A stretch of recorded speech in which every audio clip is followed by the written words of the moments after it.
Wondery Plus subscribers can listen to Crime and Sports early and ad-free right now. Join Wondery Plus in the Wondery app or on Apple Podcasts. Your weekly dose of romance and drama has arrived. Season 29 of The Bachelor is here, and Grant Ellis, certified hottie and former day trader, is trading his day job on Wall Street for a second chance at everlasting love. New episodes drop every Monday at 8/7 Central, bringing you fresh twists in Grant's journey to find his soulmate. This self-proclaimed mama's boy is all grown up and ready to invest his heart. Will his playful charm win over the house full of hopefuls, or will the competition prove too intense? From heartfelt moments to adrenaline-pumping dates, each week brings new surprises in the mansion. Will Grant find his perfect match or end up with a broken heart? Tune in every Monday at 8/7 Central on ABC and stream on Hulu for new episodes of The Bachelor. In the depths of an Atlanta forest, a clash between activists and authorities ends in tragedy. I'm Matthew Scher, and on my new podcast, We Came to the Forest, we expose the hidden truths behind a shootout that left one activist dead and countless lives forever changed. Binge all episodes of We Came to the Forest ad-free on Wondery Plus.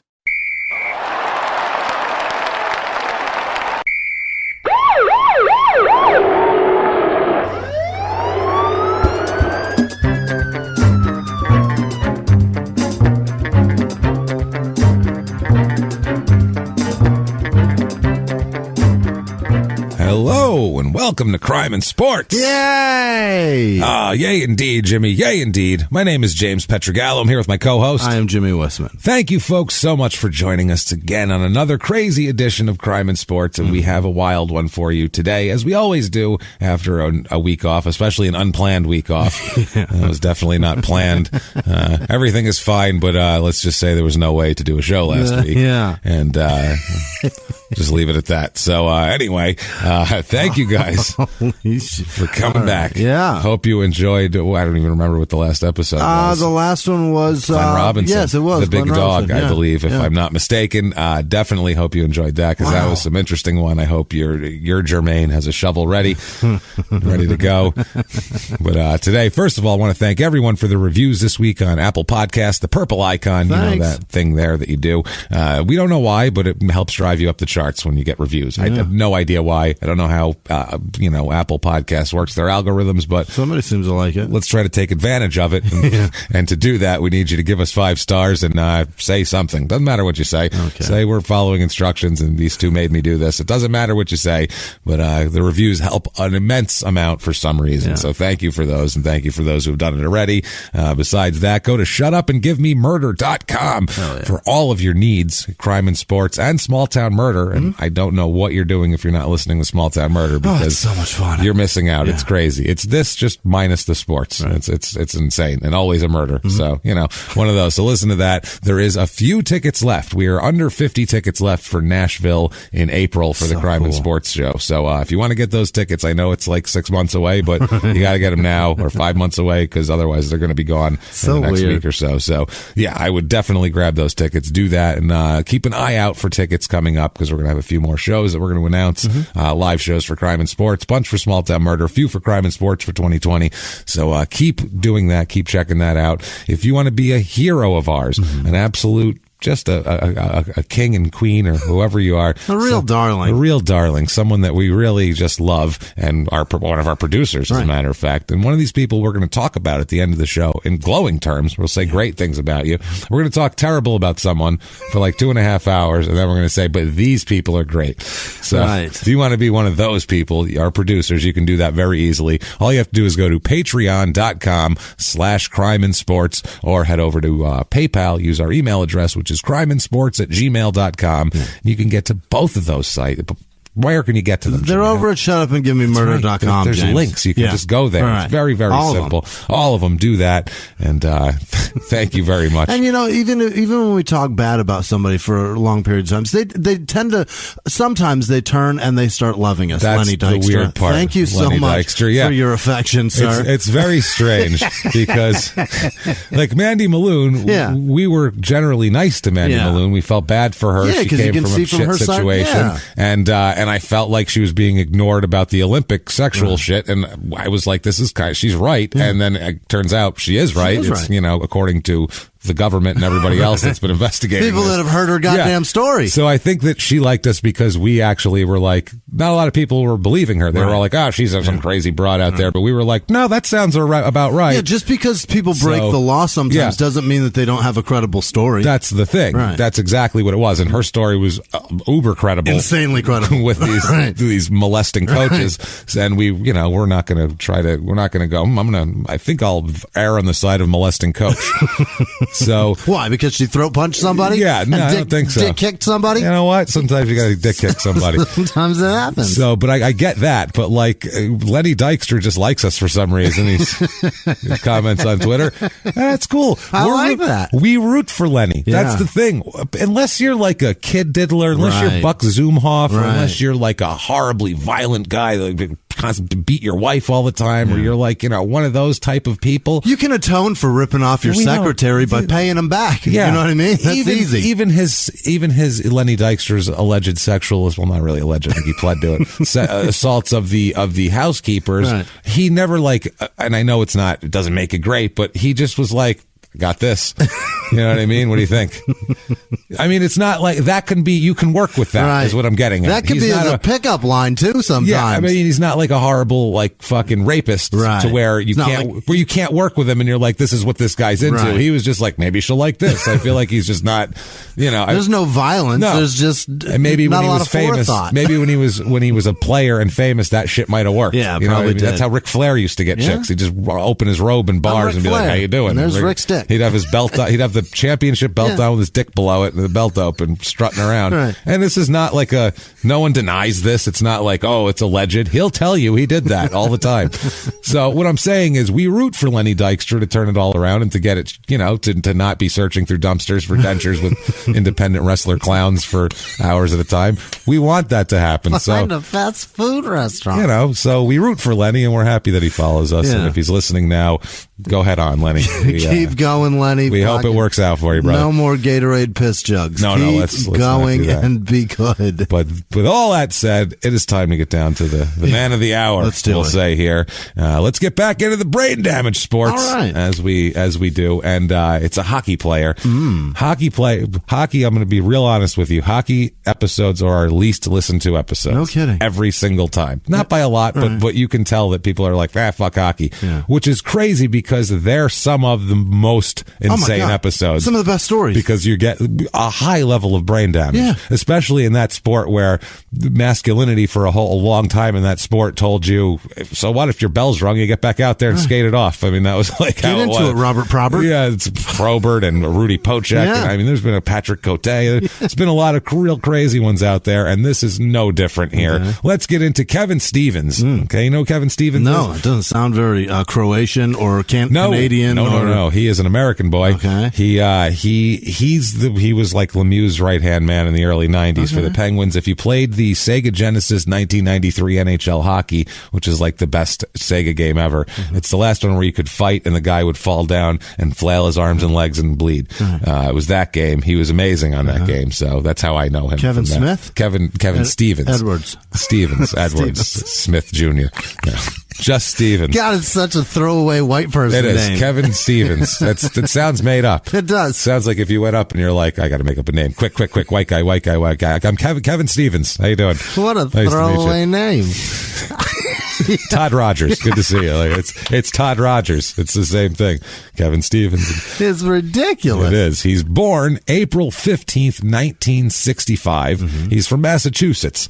So everything that we talk about, you have to picture in a heavy New England accent. Yeah. That's the other thing. Everything he says, you have to picture in a how many times are we going to say wicked today? In a thick, lifelong New England accent. Damn it. Brockton, Massachusetts is where he's from. He's 6'3", 230 when he grows up. A big boy. He's a big dude. Yeah. I mean, he's a big strapping guy, and he's a hockey player. On fucking skates. That's what I mean. So he's he's 6'6" on skates. He's a monster. Good Lord. He's a big guy here. Now his parents, his father's name is Arthur, and everybody calls Kevin Stevens Artie as a nickname. That's all his friends call him. Dad's name? All his friends, his family, his friends, all the other players, they all call him Artie. That's his name. No one calls him Kevin. Okay. It's weird. I don't know why. It's bizarre. It's very odd. So Arthur is his dad, and Arthur was a big athlete when he was a kid, also, and a young man as well. Arthur actually ended up in the Cincinnati Reds farm system, playing in the minor leagues as a catcher. So him and Randy Macho Man Savage share that in common. Okay. They're both catchers in the Cincinnati Reds minor league system, which is very strange. And Johnny Bench.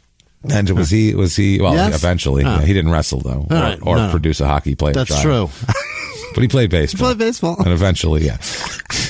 Now, his dad, Artie, married his high school sweetheart, who was a beauty pageant winner girl named Patricia. So, I mean, he was going on to play professional baseball, and she was a beauty queen. It was very Jack and Diane, this story, except with a heavy New England accent. Hell yeah. That's yelling at each other in a heavy New England accent while throwing a beer can intermittently tossing a beer can at the wall or something and like Diane that. calling him Jackie. Yeah. Jackie.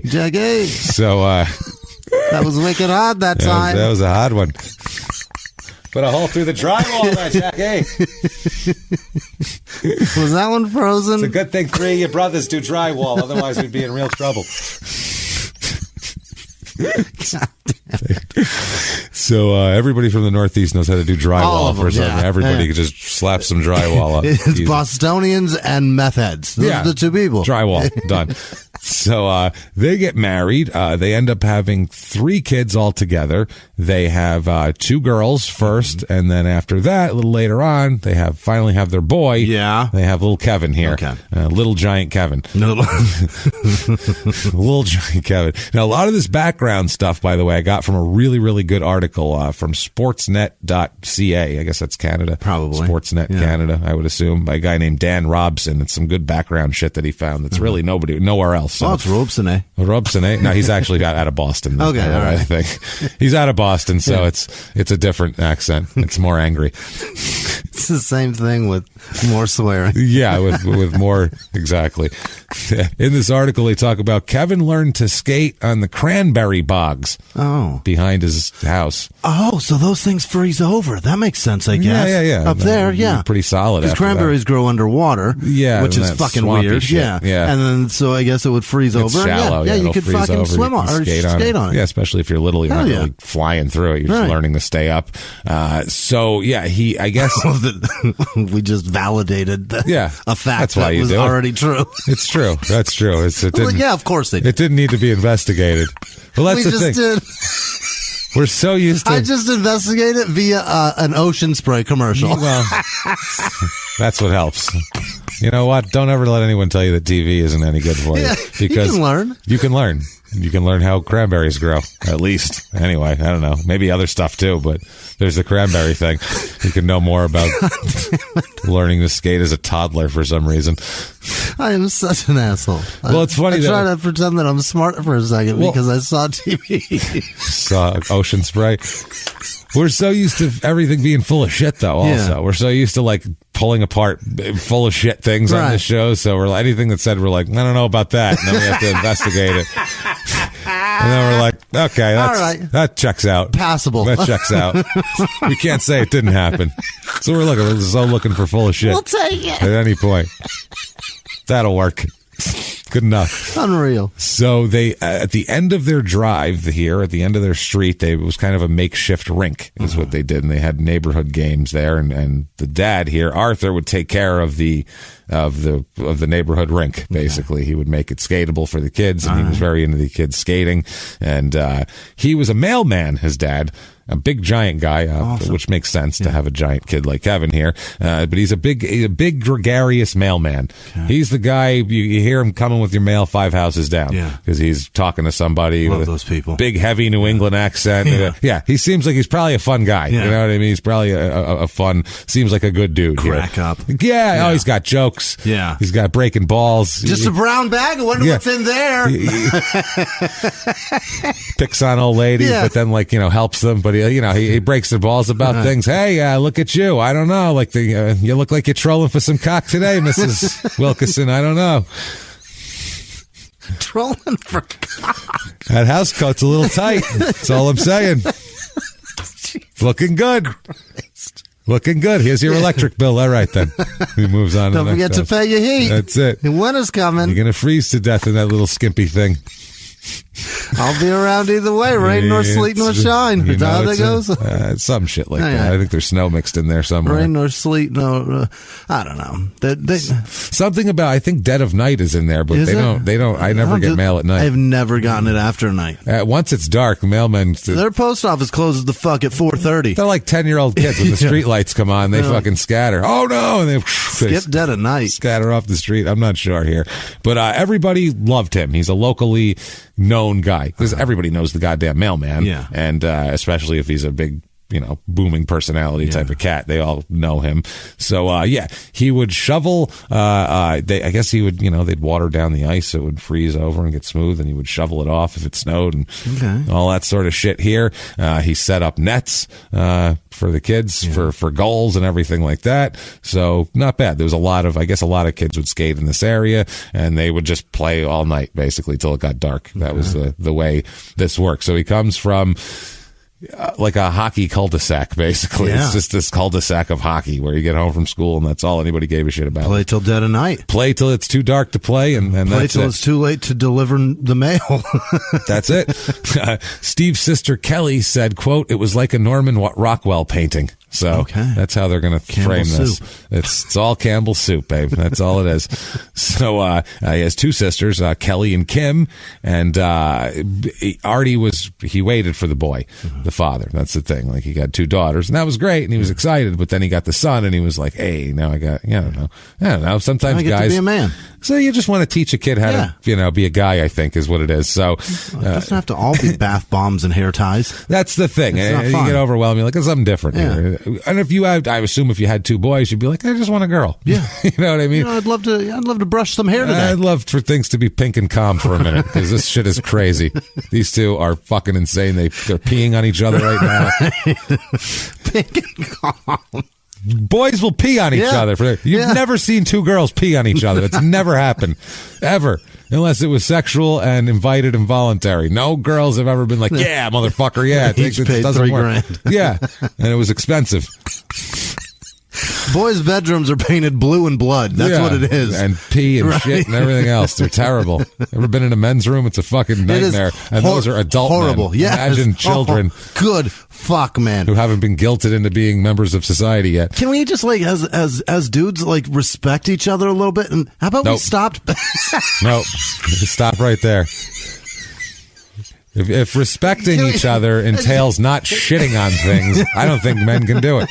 Honestly, I think you're... Because that's what it is. I'm tired of going into a bathroom and having to fucking stand back from the toilet because there's piss everywhere. Oh, it's all over. And then I'm going to get it everywhere because I can't hit it. No, well, yeah. I can't hit it from this distance. That's the thing. It keeps I'm going. not Steph Curry. It's a slippery slope. Oh, that floor's slippery, all right. Once a couple guys miss, then you're backing then up everybody. Further. Yeah. Next thing you know, so it takes a village. It takes all of us. Goddammit! Stop pissing on the toilet. But they're going to piss on the toilet. They're not going to care. And then they're going to shit everywhere, and they're going to smear it on the walls, and they're going to write their names. But what's the difference? Once there's piss everywhere, they may as well shit everywhere, too. People. That's the thing. There's shit everywhere anyway, so you might as well piss on it. Maybe they're trying to piss the shit off. Maybe that's what it is. Maybe if I can get a strong enough stream going, I can knock that piece off the wall. That's disgusting. That's all I can think, though. That's what's going on in men's rooms. It's fucking horrible in there. Well, what about the urinals then? Because there's dick hairs everywhere. I don't even and then there's piss all over the wall. I don't need to splash piss all over my shoes, so I avoid urinals. Because all you do, you piss, and it's just a cloud of splash coming out everywhere, and you're like, okay, it's all over my pants and shoes now. Still my favorite thing you've ever said. Thanks, no. Yeah, it makes no sense. Where are you going? I'm not going over there. Piss on my shoes. Piss on it. You might as well just piss directly on your shoes. It was you. You said 4 words, and I understood your whole thought. Yes. What? Because you just started walking away, and I'm going to the urinal. Where are you going? I'm not going over there. Piss on my shoes. Piss on. I get it. Yeah, I get it. Yeah. Oh wow, I'm on board. I probably have a lot of piss on my shoes. I have piss all over me right now. All over my shoes. You take a black light to your shoes. It is just a piss parade. Piss parade. Jesus Christ. Unreal. So Arthur here gets Kevin into every sport by walking. Like, oh, he can stand up, put a glove on him, and play some baseball. And I put a stick in his hand, he'll play some hockey. Arthur loves sports, and Kevin seemed to be coordinated at a very early age. So when you see that, you go, hey, and you keep encouraging it. So he did, and he said that he was basically, Kevin's good at every sport he plays. He's just one of those guys. He's just good at everything. He's a good athlete and just figures out whatever sport he plays. Artie never played hockey, the father. Arthur never played hockey, but everybody around him loved hockey, and all the kids were into hockey, so he was like, cool, I like hockey. I'm encouraging the kids here. So he said that Kevin skated, just got right on him and started skating, was easy going. They would get him to shoot pucks here, and he would, his dad would play goalie, and that would start to, hurt after a while. Sure. As he got older and hit the, actually was shooting harder. Yeah. And there's according to local legend in this article I found here, in his first competitive year of hockey at 6 years old, Kevin scored 175 goals. No. Yeah. Well, that's actually possible if you've seen youth hockey. Is that with a puck? Yeah, I had a friend in high school who was amazing. Just like compared to the other high school kids, it must be all the people who end up, at the next level are probably like this. They're just 10 steps over. They're like LeBron, dunking on people. Because my friend, he played our high school as that was like his practice league. Like he had these he had club games, traveling teams that were that was important. And our high school games were that was he just fucks around in those. He used to score 6-7 goals a game. Jesus. I'm not even fucking around. They'd show local news highlights and they go, oh, this guy's throwing a shot. And he'd just be he was chunky too. Yeah. He'd just be weaving in and out and pink. Just some people just see it. Yeah. It's like piano. Yeah. Hockey's one of those weird things where a couple people are just way better at it than anybody. Gretzky, you look at stats and you're like, how is that guy so much better than everybody else? It's weird. Like baseball, you don't see it as much. Or my uncle used to be really, really good at it, and then he got really, really good at drugs. That'll happen. But he could flip he could flip the stick and catch the puck. It was fucking banana, like a golfer that can tap the ball in the air with the club. Well, there's that word. That thing. that thing. The fucking golf clubber guy. The bat, the golf bat. That's the one. There's that famous Sports Center highlight. It's probably the late '90s of that kid. I want to say it's a college game or something like that, where the kid comes around the back of the goal and picks up the. Scoops up the thing puck. And fucking just drops it in the back corner of the net while the goalie's just still turning. Yeah. He just kind of flips it. That's my uncle. Yeah, he was so good with a puck. Yeah, that's fun to watch. And then he got really good with pipes. Well, you know what I mean? They're the same shape, the same way. The stick in the pipe. I think maybe that's why. It's I know this. He put all kinds of things in this makes sense to me. Now, Kevin, though, his best sport was baseball, he thought, actually. So that wasn't even his best sport. He's got good arms. He's just really good at shit. He's great. In 1978, he played in the 1978 Quebec International Pee Wee Hockey Tournament, which was a big deal, apparently. This tournament, it was founded in 1960, and it's supposed to give players who are 12 years old and under a chance to have international competition. That's the point. It's a fundraiser, too, and all this type of shit. It's a big deal, though, for hockey kids. Sure. In some of the people who have come out of this, I'll give you a list here. Mike Gartner, who was a long-time NHL player, Dennis Savard, Wayne Gretzky in 74, Paul Coffey, who played forever, Adam Oates was in the league for a long time, Ron Francis forever, Scott Stevens, no relation, but other I think he was a New Jersey Devil for a long time, Pat LaFontaine, who played forever, Yzerman, Mario Lemieux, Brett Hull, there's a lot of Hall of Fame names in there played in this tournament, so this is a kind of a big deal. Patrick Waugh was in this tournament, Eric Lindros. Those are, Wait a minute. Eric Lindros? Yeah. Was that a kid that played in the NBA, too? No, Eric Lindros was the much concussed Philadelphia Flyer. What's the name I'm trying to think of for Lindros that played? Was it? No, Eric Montross. Montross was that flat top having North Carolina center. Terrible. Double zeros. Went to Boston, maybe? Probably. I think so. He was awful, though. He fits in Boston. Yeah. So anyway, Kevin goes to Silver Lake High School in Kingston, Massachusetts here. And he does pretty damn well. In 82-83, plays in 18 games, has 24 goals and 27 assists in 18 games. So 51 points in 18 games is nothing to sneeze at. That's pretty goddamn good here. He's also a high school all scholastic first team. So that means so he got a reader every month? Yeah, he gets good grades too, which isn't bad here. He's the Silver Lake captain his junior and senior year. He's also a team leader always. Every team he goes to, he's a team leader. He's a guy, he's like his dad. He's a big guy with a big booming voice and gregarious sense of humor, and people gravitate to him. Okay. He's that kind of guy. Very outgoing. Absolutely, and he's a big, powerful guy too, so people tend to follow him. If you're a big, booming voiced, gregarious guy, and you're a big thing, they tend to people just tend to gravitate and follow you. It's just one of those. It's not. I don't even think it's intellectual. It's just a human thing. Right. Okay, I follow that person now. So he was named the high school conference's co-MVP in 1981-82 and the MVP in 82-83. So not too bad. He played center in high school. He'll be a left wing after that. He's also a big high school baseball player, and he was recruited to Boston College recruited him to play both baseball and hockey as a catcher, also like his dad. And he ends up trying out with the Toronto Blue Jays and the Philadelphia Phillies during college. So he has a couple of sniffs at the big leagues in terms of Major League Baseball organization. Well, he's good at it, obviously. So he's really good at it. He says, quote, this is Kevin, quote, I actually like playing baseball as much as hockey. I missed not getting a chance to play it after high school. I think playing multiple sports in high school was a big positive for me because it gave me a break from concentrating on one sport for too long and maybe not enjoying playing that sport as much. I'm all for kids playing more than one sport in high school. It's a good mental break.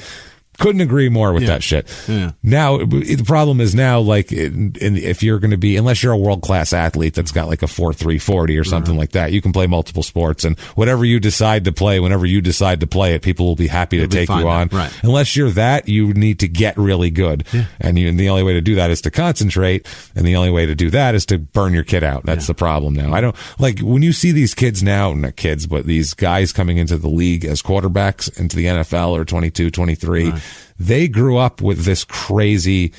They grew up regimented, with this militant. They've been in quarterback camp since they were 8 years old. They didn't just play in the schoolyard and play in the street and play in their yard with their friends. And then, like, when in high school and join Pop Warner, and then in high school go out for the team and play and be good enough to go to college. And then hey, look how good you are. That's how it used to be.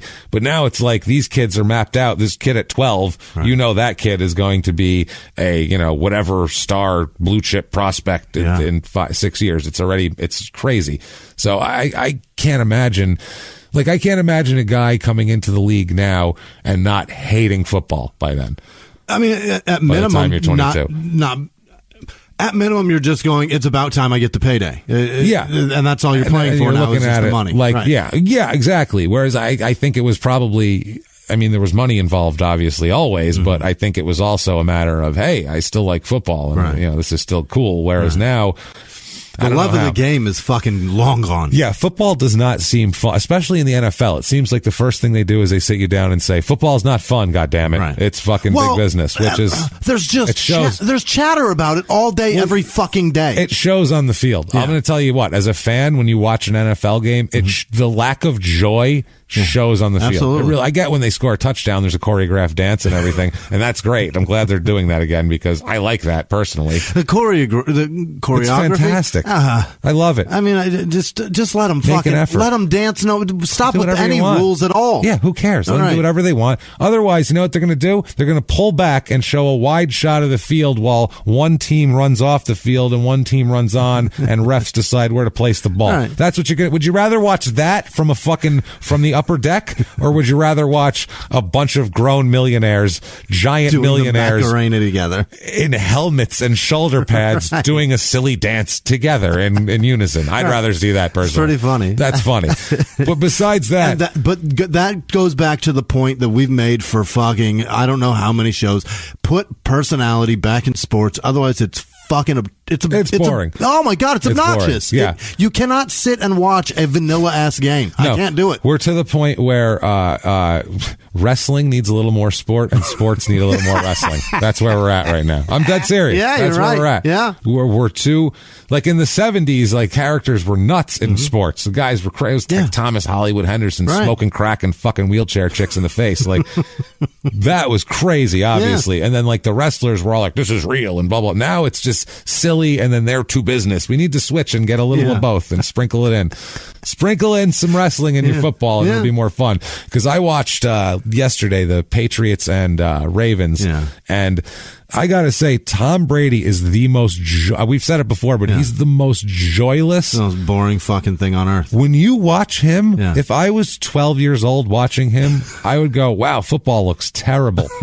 Football looks like sucks. It's a fucking, I'd rather work in a like factory. Work. Yeah, that looks awful. Because he looks like it's just no fun whatsoever. Football's a sweat factory for him. Oh, it's just, I don't know how anyone could watch with that. With a reward of millions of dollars. I don't know how anyone could watch that and get joy from that when there is no joy. Even when Tom Brady wins or throws a touchdown pass, he doesn't look happy. He looks like, like it's a military operation. It's like, dude, this is fun.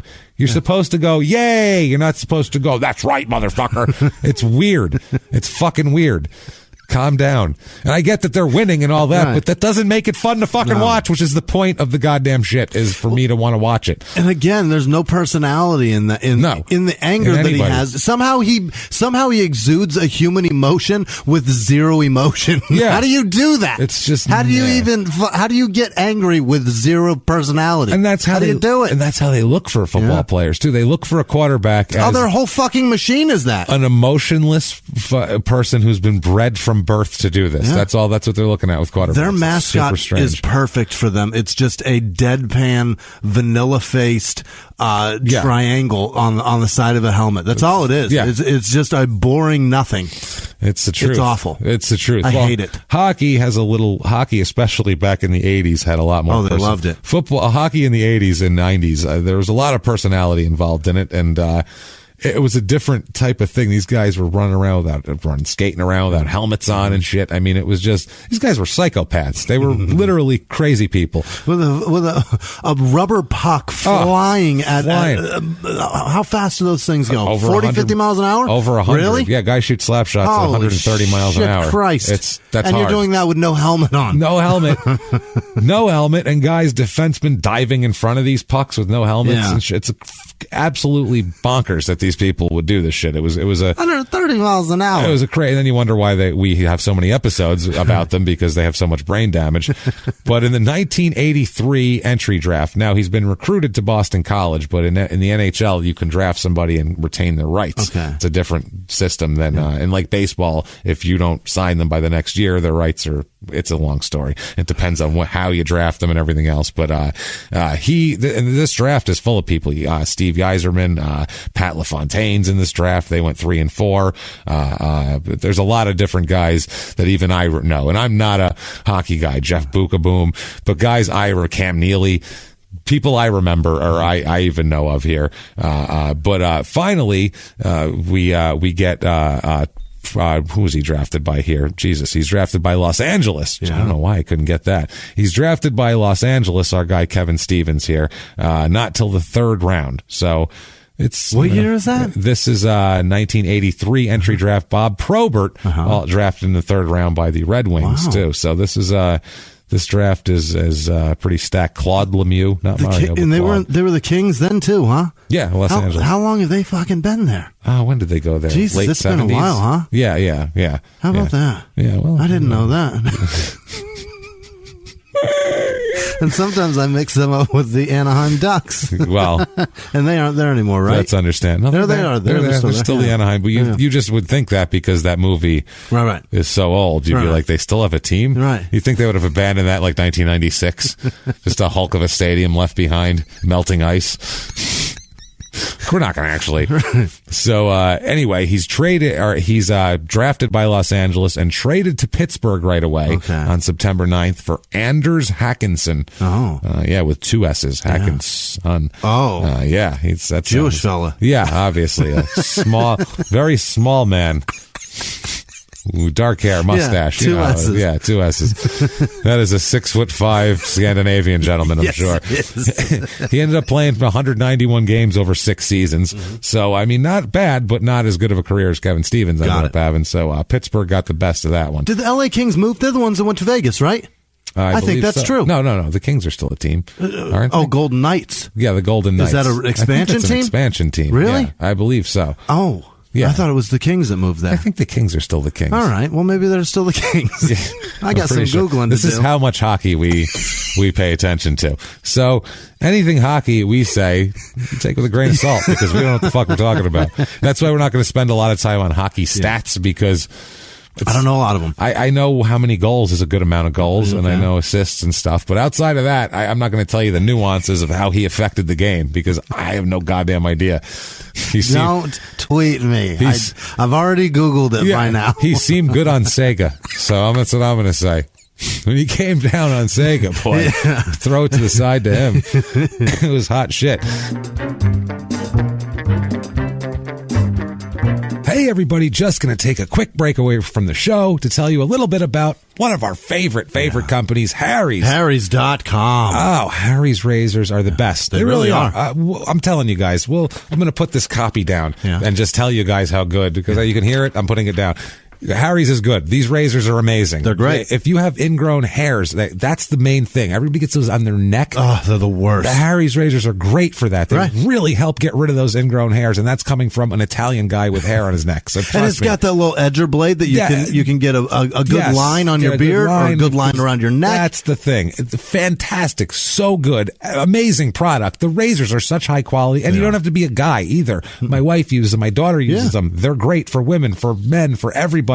Harry's are the best. Harry's, it's a return to the essential. Quality, durable blades at a fair price. German engineering. $2 a blade. Yeah. That's a great. Go to the grocery store, go to any store, try to buy a blade right now. See what they cost. More than $2, I'll tell you that, and especially not for blades this good. They've cut out the middleman. They manufacture the blades in their German blade factory, which has been making these blades, precision blades, for over a century. So this is an old school kind of business, and they've taken it in another direction. It's awesome. You get high quality, incredible blades at factory direct prices. There's no risk to trying them at all. If you don't love your shave, let them know. They'll give you a full refund. You've got nothing to lose here, people, except your ingrown hairs and your shaving problems. You can lose those. And right now, listeners of our show can redeem their Harry's trial set at harrys.com/crime and sports. This is what you get. You'll get a weighted ergonomic handle for a firm grip, 5-blade razor with lubricating strip and trimmer blade, rich lathering shave gel with aloe to keep your skin nice and hydrated, and a travel blade cover to keep your razor dry and easy to grab on the go. All you have to do, go to harrys.com/crime and sports to start shaving better today. And now back to the show. So he ends up playing for Boston College. Doesn't go to the pros right away, plays for Boston College, which why not? If you can have a free ride, play in college, get physically ready for the NHL and then go still get a hockey contract, why the hell not? So Boston College, he's 18 years old, his freshman year, he plays in 37 games, has 14 assists and 6 goals, not too shabby. The next year, 84-85, he has he has 13 goals and 23 assists, so going up every year. The next year, 85-86, 17 goals, 27 assists. And then his senior year at Boston College, he plays in 39 games, has 35 goals and 35 assists. Oh. That's amazing. Yeah. That's really good. That's, twice as many points almost as games played is pretty impressive. That's you're averaging, you're affecting the game. That's pretty, you're scoring a goal and getting an assist a game. So I'd love to be that. Yeah. I'd love to matter to anything that much. You matter to 2 goals a game, which in college hockey is a shitload. Yeah. It's not the most highest scoring affair, as you might know. His coach, Len Seglarski, hockey. Holy crap. He was one of the coaches at Boston College while Kevin was there. And he called Kevin, quote, a smart kid, always respectful, humble, and caring. He said, my wife always calls him my Kevin.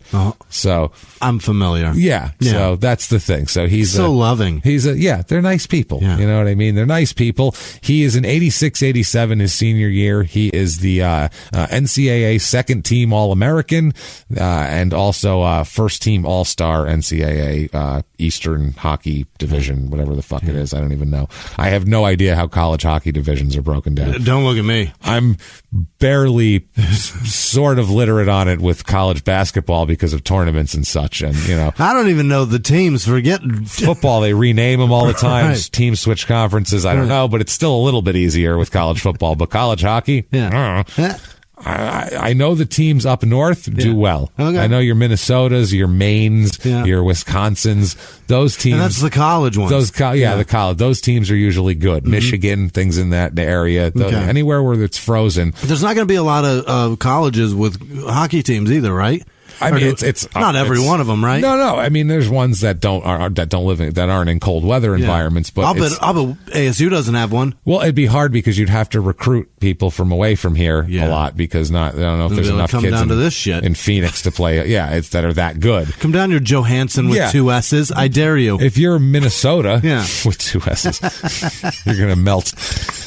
If you're Minnesota, it's all kids playing hockey. You probably have, your pick of the hockey talent, and they want to go to the local school, and you can do well. Sure. I would assume. I don't think they're probably getting a lot of kids from Florida. No. No, I don't.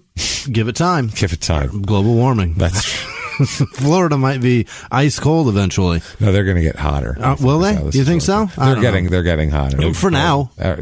Maybe in the winter it'll be colder there. Maybe because that's how it's extreme. It'll be ice there and then fire in the summer. There's fire there now in the summer, so we're ahead of the curve. It would be ice for 3 months and then fire for 3 months and then Florida, get it together. How do you live there? Everybody, tell you what, on 3, let's all just move, okay? Everyone that's in Florida, pick all your shit up and leave on 3. 1, 2, 3. Table, go. I'm talking to you, Jacksonville. Let's go. You slacker. Get your shit together. Yeah. Come on. Miami's already going. They're already all the way up to Fort Lauderdale. What are you doing? So, the mass exodus from Florida. That'd be amazing. I don't know. Some podcast says it's going to light on fire in 3 weeks. We don't know. We should leave.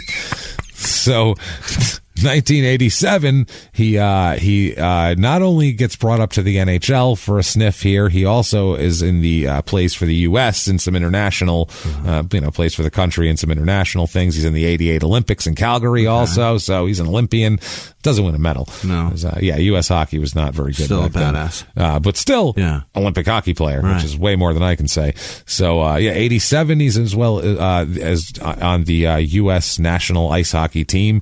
And the 88 team finished 7th overall in the Calgary Olympics. That doesn't get you nothing. That's not great. That sends you home. Yeah, they lost to, what the hell is FRG? What is it? FRG? Is that Frugals?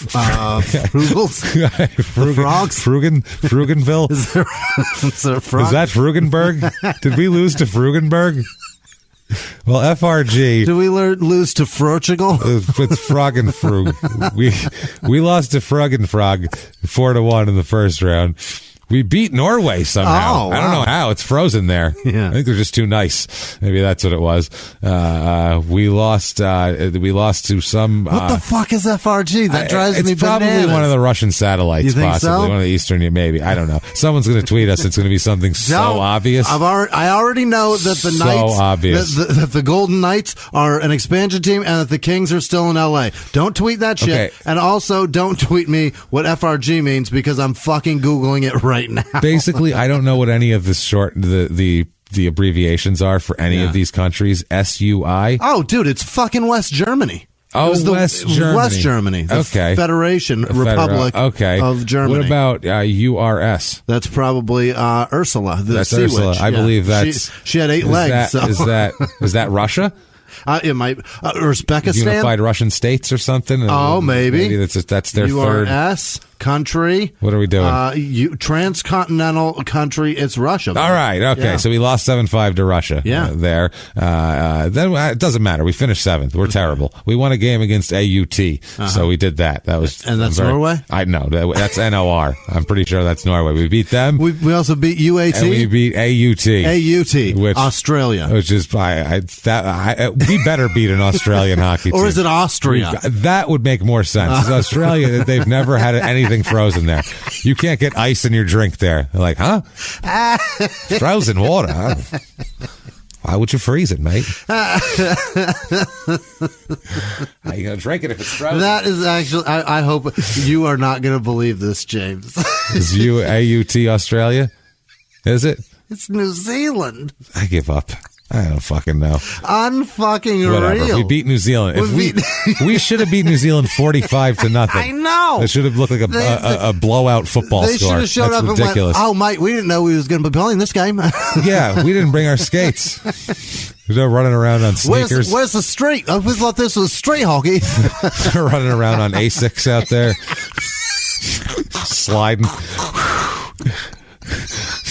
In shorts and no shirt. It's the original Jamaican bobsled team, basically, except way more funny because it's violent. These guys are getting thrashed left and right.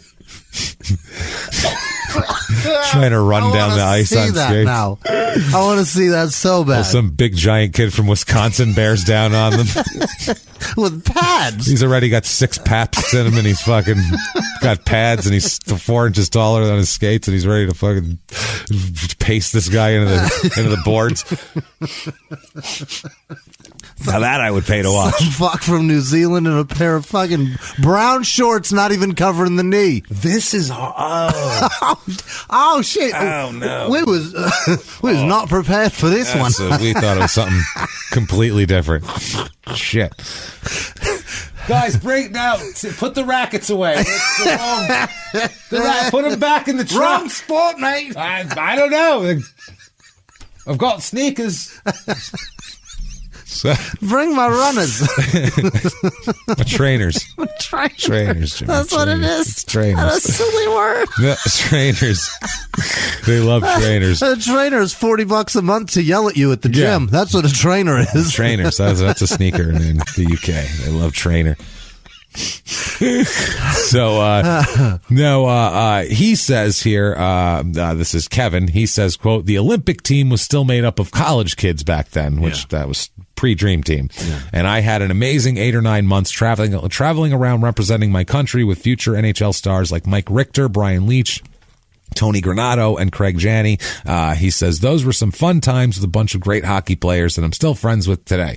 So that was like that sounds like fun. If you're like a 22-year-old hockey player and you're going to go around the world with a bunch of your buddies playing hockey and drinking and partying and sounds great, getting Scandinavian whatever you got going. I don't know, getting New Zealand something. So I mean that sounds like fun though. That sounds like a really good time.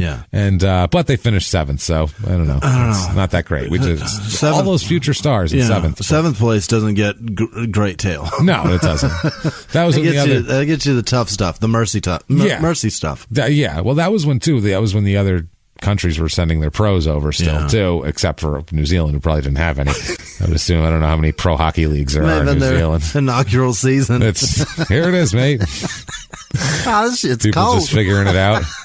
I don't like this sport. It's not good. We go back to cricket, mate.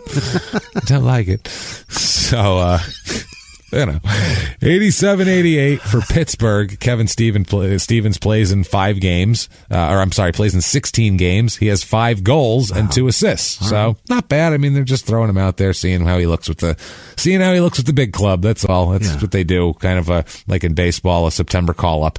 Let's see if he can, see if he looks like he belongs hitting big league pitching. No big deal. So 88-89 though is kind of his rookie year, his real rookie year here. He plays in 24 games, 12 goals, 3 assists, and that's that's good for that. That's what they're looking for out of him. And people liked him also. I mean, it was a teammate of him says, quote, well, they're talking about how he was so friendly and he was loud and he had jokes, but in a positive way, and people liked him. He was bringing some happy jokes, some energy to the locker room, and they liked that. They said that he was, beloved by people. One of his teammates said, quote, Kevin's dad was just like him. He was a bundle of joy. So it's like that. His teammates started calling him Artie because they said they met his dad and they were so alike. That's why they started calling him Artie, too, because they were like, Jesus, you're just younger Artie, big giant loud booming guy who everybody likes there. So everybody called him Artie. That's it. And that sort of thing. He says that Mario Lemieux says how important he was to the team. He says, quote, he was the party of the room every game. He made it fun for everybody to come to the rink. Artie the party. They want to come, and he makes practice fun. He's breaking balls and he's shouting out. It's not just a dread, not just if Tom Brady was running it, let's just say, something like that. Imagine a New England practice, how joyless that is. Just how joyless Wednesday afternoon New England fucking practice is. This is the hardest $6 million I've ever earned. Just still sore from Sunday, and everybody just puss-faced. Like this week, too, and they lost to Baltimore. Right. It's just, everyone's going to be so grumpy. They're going into the bye this week, right? I don't think they play next week. Either way, Gronkowski retired, and if it was fun, there's no way that man's forever. quitting. He's a party. Yeah, he doesn't care. He doesn't care how many concussions he has. No. He doesn't know where the hell he is anyway. No. The hell's he giving a shit? He said Yo Soy Fiesta into a fucking microphone, which means I am party. Yeah. It's not really terrible. It's just terrible. I heard a Spanish word. Right. My point is that he's a fun guy, and if that shit was fun, he'd still be there. He'd be hanging around. Yeah. He's like, fucking Brady's boring. I'm fucking Gronkowski. Yeah. I'm everything to this city. It's me and Tom Brady. That's it. That's what you got. If it was fun, he'd stick around. I guarantee it. Totally agree with you there. Now he in March 1989, Kevin Stevens wins the Rookie of the Month award for the NHL, which is good. They have a Rookie of the Month every month. That's encouraging. I like that. That's encouraging. Yeah. I like that too. Yeah, show what rookies are starting to pick it up. Showcase some people. I like that. Yeah. Well, they always have like the player of the week and player of the month and all that type of shit. It's rarely a rookie. But this is a special Rookie of the Month award here. I like that. Also in 89-90, he has 4 fights. Which is nice. I like that. We like talking about the fights, obviously, and we always do here. And this is when his career really picks up. 89-90, not only on the ice, but like his team, not only him, but his team. 89-90, he plays in 76 games. So now he's a regular part of the team. 29 goals, 41 assists, playing next to Mario Lemieux. That's the thing. He gets to come in and play next to Mario Lemieux, which is... Toss the puck to that guy and you got yourself an assist. That's what I mean. 41 assists, you're going to just get by accident playing next to Lemieux. Just the puck bouncing off your stick every once in a while. And not to take anything away from him, because he also had 29 goals, which... Lemieux or not, that's pretty impressive. No, he's a great player, but I mean, it just helps to come into the league to not have to have all eyes on you because the guy in the middle is the guy everybody's looking at. One of the best players ever. Yeah, and it'll take some pressure off of you and allows you to kind of blossom, I feel like. And also, I mean, those 29 goals, he probably got those based on a lot of attention paid to Lemieux, that helps, wide open. He's the second receiver. Right. He's like Scottie Pippen. Yeah, he's the second option that's going to be less covered. And and he you have to be a great player to take advantage of it, and he absolutely does. 90-91, he plays in 80 games, has 40 goals, 46 assists for 86 points, which is awesome. Also, by the way, 89-90, 171 penalty minutes. Oh boy, which is hefty. He did some goonery. He's not going to take any shit. And especially anytime you got to protect Lemieux. I mean, there's back then they would bring in different thugs all the time. I remember they brought in McSorley around this time, who's the ultimate enforcer thug, guys like that. But if you got a Lemieux or a Gretzky or a guy like that, everybody has to protect him at all times. Sidney because Crosby. People are looking for to take shots. Absolutely. At him, period. That's all there is to it. You got to, especially like a Gretzky, because he was so small. Lemieux's a big fucking guy, but Gretzky was a skinny little shit. He wasn't a Sidney Crosby isn't that big either. No, they're just, you got to protect them. You have to know that if you take a cheap shot on that guy, Marty McSorley's going to hit you in the teeth with a stick the next time he sees you. And I'll do the minutes standing on my head. They don't care. That's what their job is. I don't care if I don't play again for this game. No, put fear in hearts. Right. That's it. As long as you're missing a tooth for hitting my boy. That's it. That's all it is here. He starts really picking it up at this point. 90-91, he gets to play in the All-Star game.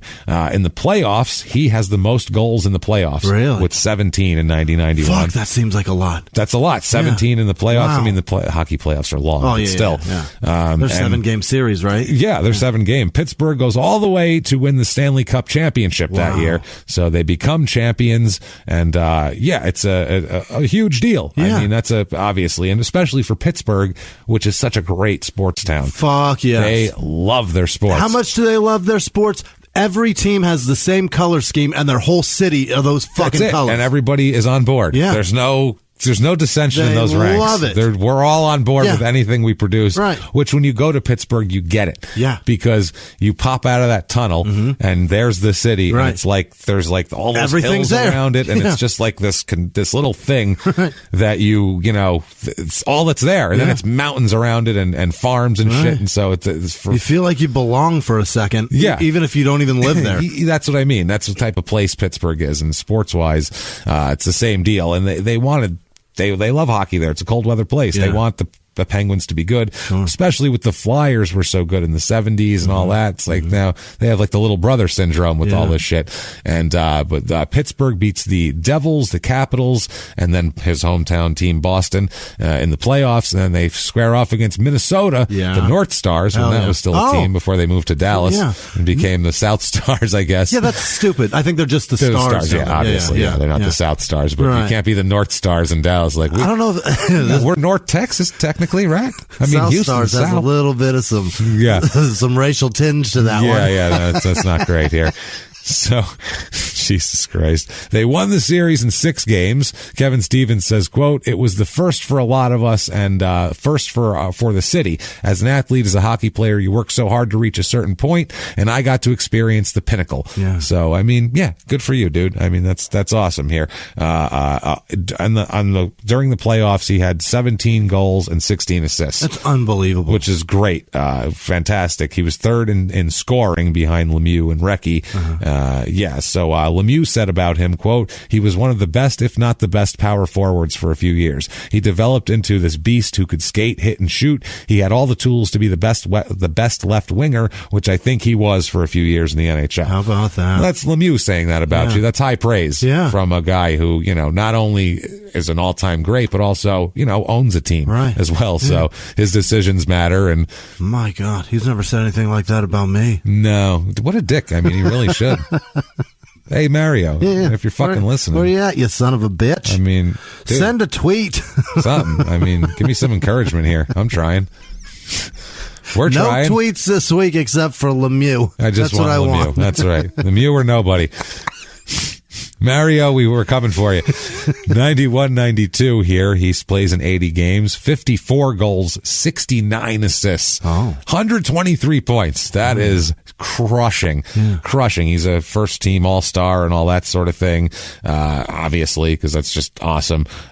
Just absolutely destroying it. And Pittsburgh goes all the way through to win the Stanley Cup championship one more time there. Wow. Which is not too shabby. He's got 2 of them. He's got 2 at this point here. That offseason, they give him a $1.3 million a year contract as well. They got to up the salary. He's on top of the world. That's in the early 90s. Now they get paid a lot more. Okay. But that's $1.3 million a season in the early 90s. They were a couple years behind baseball. Then in the late 90s, the salaries went out of control, and then they went, "Hey, we can't pay people $80 million. Nobody watches this. We're on the fucking Outdoor Life Network. Do you understand that? We're fucking barely a sport. It's like us, and then we're fighting with lacrosse to keep the interest and be the 8th most popular sport in this country. It's us and women's soccer. That's way more popular. Way more popular. That's the fucked up part. Unreal. It's crazy. Hockey's a great sport, and it's fun to watch, and no one cares. Nobody gives a shit. The people who do care a lot. Oh, boy, do they. And the people who don't care go, what are they doing now? They have no idea even what's happening. That's Frozen, right? They ice skate. It's very similar with both of them. Either you love it or you hate it. That's what it is. Yeah. And it's not even that you just don't even care. You know what I mean? Because I like the sport. I really enjoy it. I just don't know shit about it. That's the thing. I know people that know the sport, and they're like, this is fucking stupid. And it gets... It's pretty much what it is. It's a good point. Can't argue with you, there, Jimmy. It's tough to argue with that. I just can't. That's good logic. That's just that. There's it's just a sound dumb logic. That's pretty much what sports is in general too. I've noticed in this country is that you either fucking really enjoy it or you really don't care. Yeah, it's not even like anything. It's not even that you really hate it. You really enjoy Game of Thrones or you don't. You know what I mean? You really enjoy. Nobody hates Game of Thrones though. People just don't give a fuck. Yeah. You know what I mean? I saw an episode of it. I didn't like it at all. You just didn't care. I was aggressively annoyed by it. Oh, really? You hated it? I was just very annoyed by it. I was like, what are you trying to pull off here? It's just like some weird... It's like one of those weird covers of a fucking romance novel come to life, and we're all supposed to pretend this is like cinema now? Fuck out of here with that shit. There's dragons. Yeah. Okay. And then what?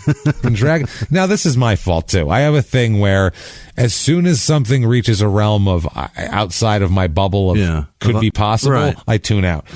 I tune out. Sorry, Lord of the Rings. I hate that shit. I hate Star Wars. I hate anything that can't plausibly happen. So you have to suspend disbelief way too fucking much. I can't do it. I can't do it. Or like if it's like a ghost movie and a giant monster doesn't pop out, but someone thinks there's ghosts or something, okay, because that could be in their head and I can make that work. Right. You know what I'm saying? Or that whatever. I don't know anything about it. Maybe there's ghosts. What the fuck do I know? Either way, you know what I'm saying? Like I can't. Yeah. But when it's, you're pretty sure there's no dragons though. No. But when there's a man literally sitting next to a 6'2" fucking dog thing flying through space, and he talks to him, and the thing goes, and he goes, I know, dude, blah, blah, blah. I'm out. I'm fucking out. I'm out. I'm sorry. You're 20 galaxies away. Eat my shit. I hate you. And he's got some sort of fucking quip to go with it. And so he understands this thing and that thing understands him, but we're not let in on what the fuck's happening. That's the thing. We're watching this. Forrest Gump, by the third historical event he was just at, I'm done. Fuck you. I was in on the story of a fucking slow kid with bad legs who's trying to make something of himself and his mom's willing to fuck people to get him education. I'm on board with that. But then when he's in the middle of every goddamn historical event, just with a stupid face looking in there, huh? What's happening? I don't even know. I'm here in the middle of history and I don't even know if I have to poop or not. I can't fucking take it. That's not real. I'm sorry. It can't happen. No, he didn't do all that. No one did. But the soundtrack. But the CCR on there, guys. We all want to hear Fortunate Son for the 7th trillionth time. Jesus Christ. I loved that example of why to watch the movie. The soundtrack is amazing. I mean, wait till now. That's what I call music 95. It's all going to be on there. Don't worry. A classic rock radio station? Is that what you mean? They recorded literally 2 hours of a classic rock radio station and then edited out Jumpin' Jack Flash saying, and now CCR. And edited out some guy going, hey, CCR will be at the county fair this weekend. Well, not CCR, but John Fogerty by himself. It's all right. Come down and see him. He'll be signing autographs from 3 to 4. He's going to sing all the hits. And he's going to sing all the hits, including his own, which you won't have to listen to. He'll sing the good ones first, he said. He promises. Walk out. He promised. Once he starts playing Put Me In Coach, you're allowed to leave. That's how that works. As soon as you're allowed to leave at that point. You can go home. And he'll understand. He gets it. He'll wave from stage as he's saying, look at me, and he's waving. Have a good one, everybody. Have a good night. I could be in. Everybody drive safe. Santa 2, 3, 4. All right, everybody. Have a good one. Put me in Coach.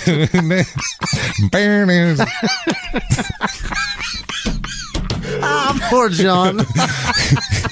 Knows. Fuck him. He sold so many albums. He fucking knows. He's sitting in a goddamn castle somewhere. He can eat shit, too. Fuck him. Fuck him and Forrest Gump. Fuck him, Forrest Gump, and county fairs. And I'm county out. fairs. I'm fucking out. I'm done with those shits too. Oh, deep fry absolutely. this dick. No, I'm out. I'm not happening. coming ever again. Nope.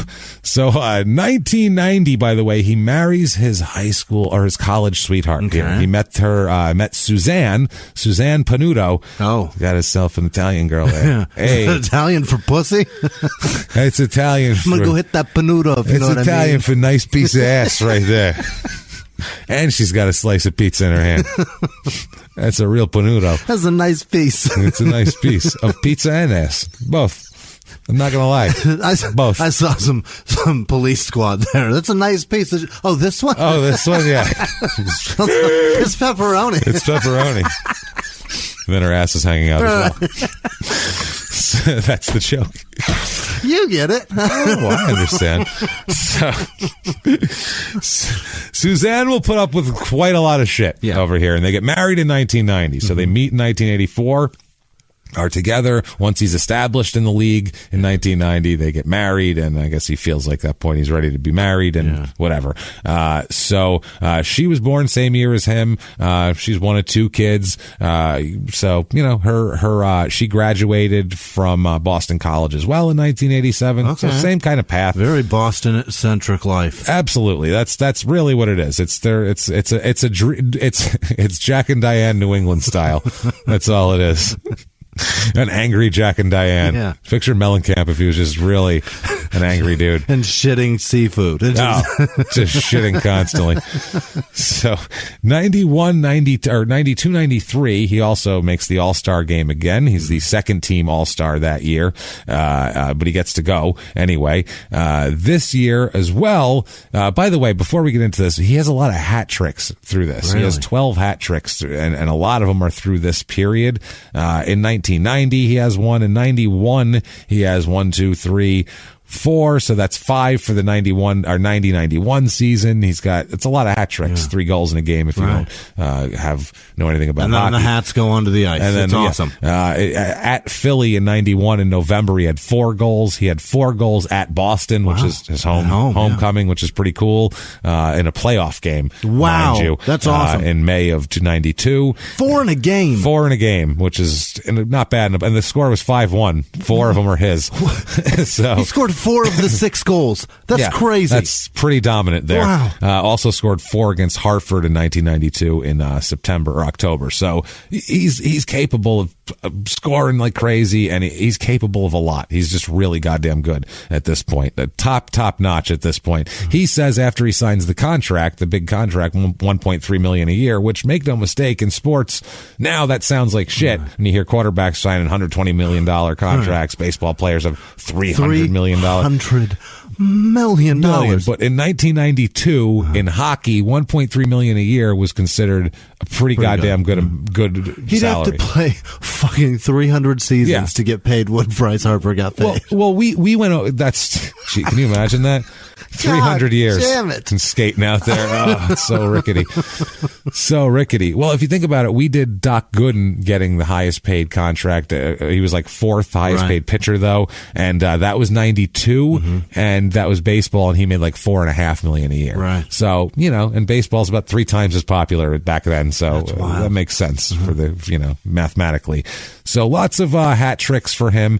In 1992-93, the Pittsburgh media, they give out an award every year to their favorite, I guess, athlete to hang out with. Yeah. It's the Pittsburgh Good Guy Award. Oh, Jesus. The Good Guy Award. They're going to eat crow with that one. Oh, boy. 92-93, Kevin Stevens receives the Pittsburgh Good Guy Award.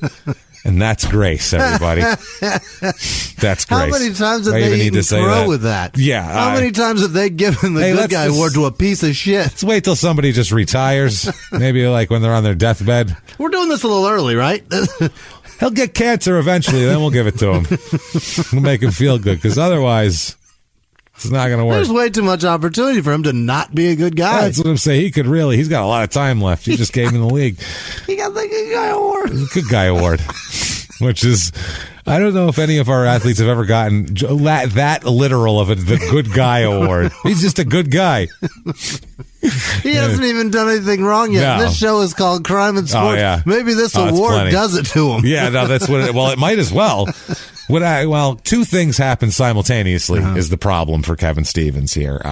Two bad things happen at once. Yeah. He has a horrible injury, which we'll talk about. Oh, boy. Very bad head injury on the ice.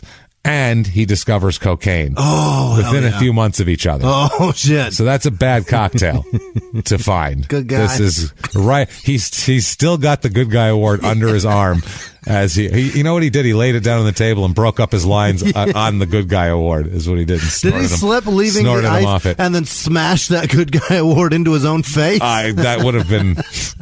Well, he did discover cocaine in '93, though. He said he said he was at a party in New York City. He's 28 years old. Yeah. He said he hadn't really touched drugs or did anything like that. He's just hockey guy, has beers. Yeah. Those hockey guys drink beer. Lots. A lot of beer. They like beer, and they can put it away in great volume. Right. It's I don't know what it is. They all have giant heads and can just suck beers down like nobody's business. It's a really interesting subculture. They've got like every one of them get a Saint Bernard with a keg on its back. Yeah, on its back. Right. It's got to be a whole keg. Right. It's no pony keg under the chin. No. This goes on his back. No little thing of rum or anything like that. So he said that it was just he's at a party and people were doing it, and he was just kind of the way he put it, quote, it was a 30-second decision late at night. It activated this thing. Yeah.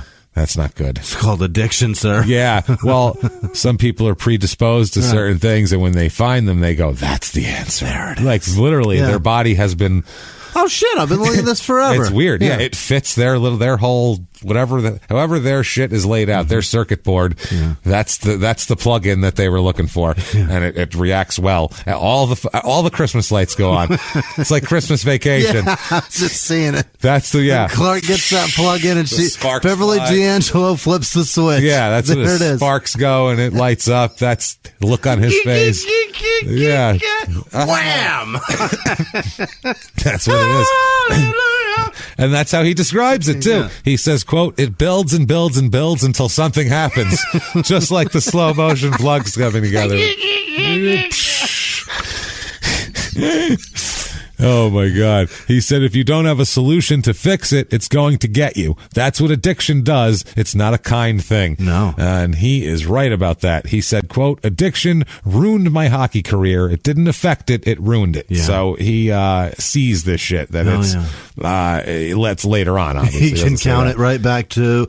There it is. That decision to do that. Yeah, when I did that. But there's also another thing that doesn't help any, and this is the thing that really kind of sends his hockey career kind of spinning out more than cocaine. I feel like he could have scored 100 points a year for a couple more years just with the cocaine. But there's a problem. In May of 1993, he is hit very, very hard by Rich Pilon of the Islanders here, and it's so bad it knocks Kevin out, the hit, and he falls to the ice unconscious and smashes his face on the ice. Oh, no. That's yeah. That's the thing about this. You see quarterbacks who have helmets on land on grass, and they'll knock them unconscious Dirt and shit is like soft. that. And dirt's and they even make that grass a little cushy. Right. That's a lot of time it's the turfy grass. Yeah. There's a thing of cushion. I've under that. seen it. I've seen how they cut it and they have the layers and shit where there's like sand and then some foam and then some fucking dirt. To be not rock hard, but not soft enough to where you're going to blow your knees out either. But when you land on, it's supposed to have a little bit of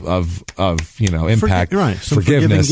Ice has none. Zero. Concrete. Zero. It's fucking concrete. It's solid ice. When you see guys fall unconscious, that's so fucking dangerous then, because their head is just going to, if you hit your face, which isn't protected by your helmet, God damn it. Pow, you're on the ground. And he was a mess. They had to rebuild his face from scratch.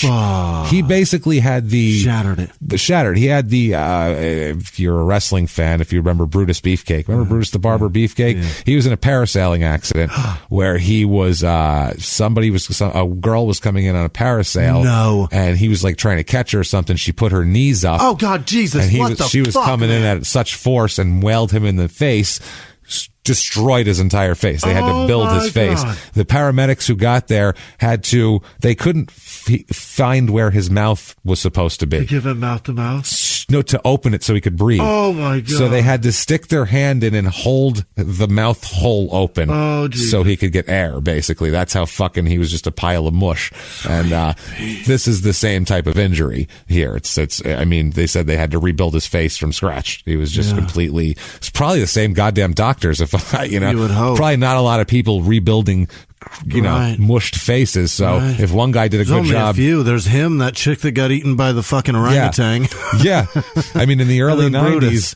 there's probably Brutus and Kevin Stevens. Get the guy who did that wrestler guy. He looks normal now. Did you see that lady that got ripped up by the chimp? I think she just died recently, that was a chimp injury is a different thing. Man. There was no tearing with this. I mean, right. That's all torn. Chunks torn out of her skin. And her whole face. Yeah, that's a different. Oh, my God. That's a totally different deal here. So they had to reconstruct his face. Most of his bones are completely shattered. All of his facial bones. Yeah. They had to put metal plates all over his face, which was the same thing they did with Brutus Beefcake. Wow. They put plates in all over his face. But once they got it all together, that same thing they told Beefcake, they were like, your face is fucking metal now. Like, it's not really like, you're not going to hurt it again. It's all, you're basically bionic in the face. Fuck. You have a bionic face now. You are RoboCop. But he had an insane concussion from this, obviously, because he was knocked out and then again. So that's, two huge blows. So that's a huge brain injury. Mushed a face and then slammed all your body weight on that mushy face. It's not good, man. On concrete. He got hit in the head and then he fell on his face. Right. So on concrete on his face. He was a mess. And during this time, he gets really into prescription painkillers. As I'm going to go ahead and say this. I think most people would probably have a problem with painkillers after something like this. After something where you have to have so many, it's not one surgery. No. This is constant surgeries all the time. Pills, on times that you have to take them. They do a surgery here to fix this, and they're going to work on this later, and then they're going to work on your nose, they're going to work on your eye socket. Eventually your body's just going to be like, okay, I need that shit. You're in constant pain. So they're going to keep you on these painkillers for months, and there's no way as a human to not be addicted to them physically if you're on them for months. It's just the way it is. So he says about this whole thing, he says he remembers taking a penalty early in the first period and then joining the play when that time expired. He says he remembers skating hard toward the Islanders' corner. He said that he hit Pilon with a check, as he went to play the puck, and he said Stevens came up under Pilon when he checked him, and their heads collided. And the other guy flew backwards into the boards, and Stevens just was unconscious. The way it hit his head, he just went unconscious and then just fell on his face.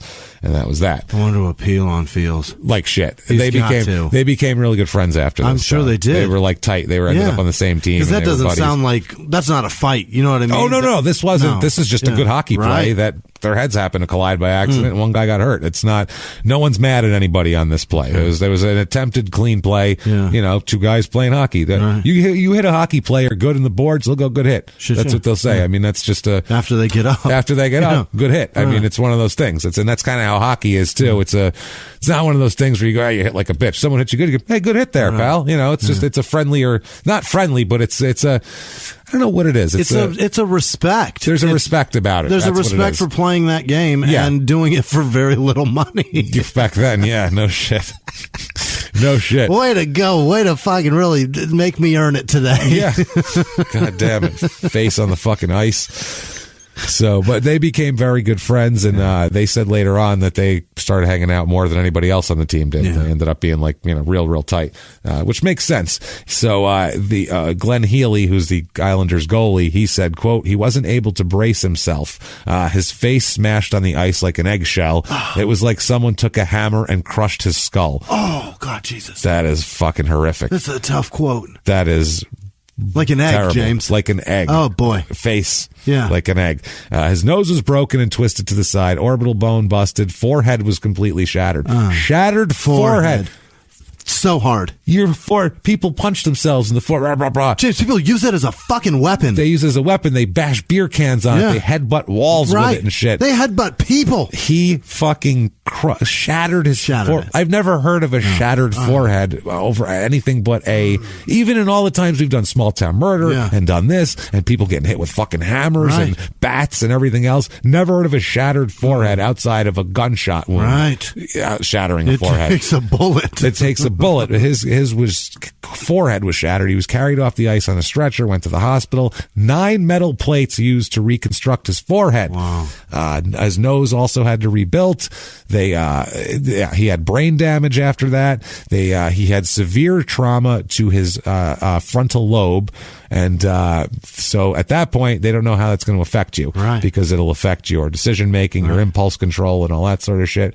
He might recover fine. He might be in the bank one day and just decide I'm going to break this guy's neck next to me because I can't fucking, he's just annoying me. Yeah. You don't know. You know what I mean? Frontal lobe is where all your decision stuff is at. Yeah. That's a smart place for it to be because you're always protecting your face. You know what I mean? That's true. Yeah. Unless the back of the head out. You can't see. Yeah. You can't see anybody coming with that shit.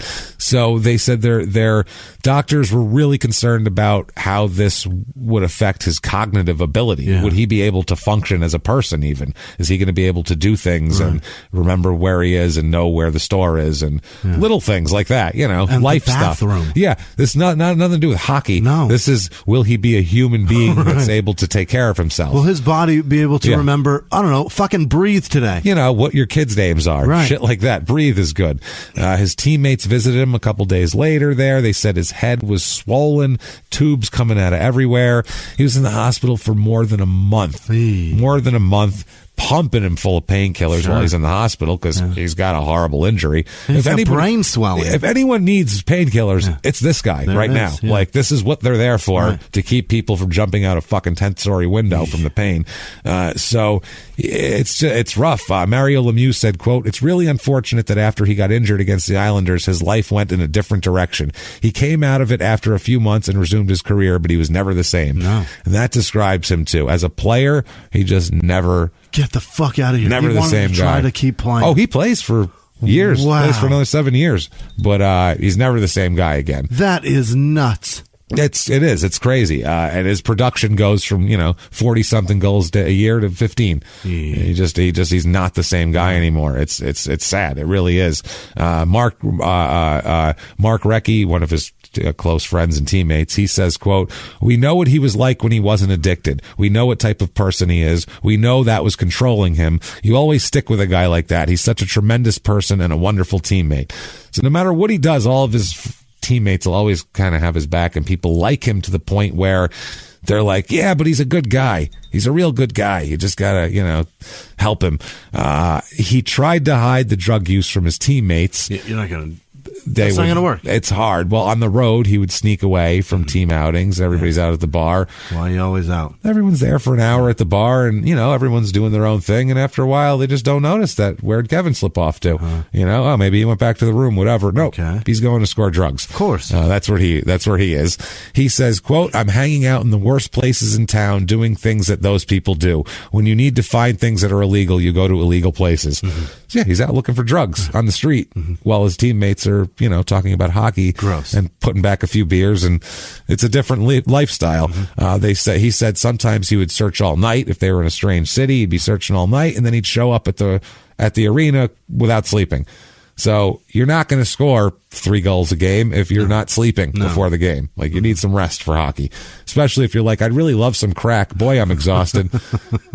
Not going to be your best game, probably. No. If you gave him crack, he'd probably have a great game. Be a monster out there. Yeah. So they said he looked terrible. He was looking ragged. Like a drug addict? Like, someone who's doing drugs constantly, painkillers and coke and shit like that. Yeah. Teammates started to notice. Also, he's playing like shit. That's the thing. If he was continuing to score 45 goals a year, I don't think anybody would have noticed. No. They'd be like, well, I don't know. Maybe it just looks weird when he gets older. He's fucking killing it on the ice. Also, the man's face was smashed. That's the other thing. Who knows? That's the other thing. Who knows how he's going to age with that? And just the whole thing of that, just that trauma maybe put a couple years more on his on his whole deal. On the old noggin? I mean, the whole face is going to look weird. On the old noggin. Yeah, maybe that's what it is. He just looked bad. He said he thought everything was fine, though. They would talk to him, hey, you all right? What's going on? He's like, oh, I'm great. Yeah, don't worry about it. I'm fine. Said he was just having fun. He said he didn't even think about any addiction at that point. He just thought he was out having a good time, partying. Because that's another thing, too. He hadn't been doing this since he was 16, so this is still relatively new to him. This is like, he's not tired of it yet. He's just getting into it. And he's losing track of time, too. He's going, oh, you can smoke it, too? Yeah. Oh, I've just been snorting it this whole time. It works faster? Okay, let's try it. He's also got to realize that time is probably clicking by fast, and he's going to get to a point really rapidly where he looks back and goes, oh, my God, I have been doing this for fucking 9 years. It's been a long fucking time. It goes fast. It's the thing, you're on a slippery slope. Also, everybody said he wasn't this big, gregarious, jovial cat anymore. Yeah. He was just turned into this, like, kind of, he's more tired because he wasn't sleeping. He'd show up, so it's hard to have energy. They said he is just physically, he wasn't the same guy. He just started to not have the solidness of a hockey player and shit like that. That shit'll disintegrate your muscles. That's especially the thing. Your definition. And especially you're not eating properly, you're not sleeping properly, your body doesn't react well to that, especially then if you're going to go play a professional fucking sport.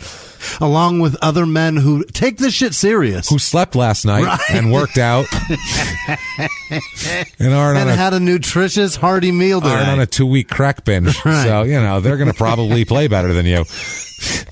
It's amazing that he could even do anything, honestly. It's fucking incredible. Who slept last night. Little things like that. It's just small details, like sleeping and shit, not a big deal here. So, and even his family and friends notice this shit. They notice that he's just a different kind of guy. He's distant. He's not his same happy self. They heard at one point also he starts kind of missing practices here and there too.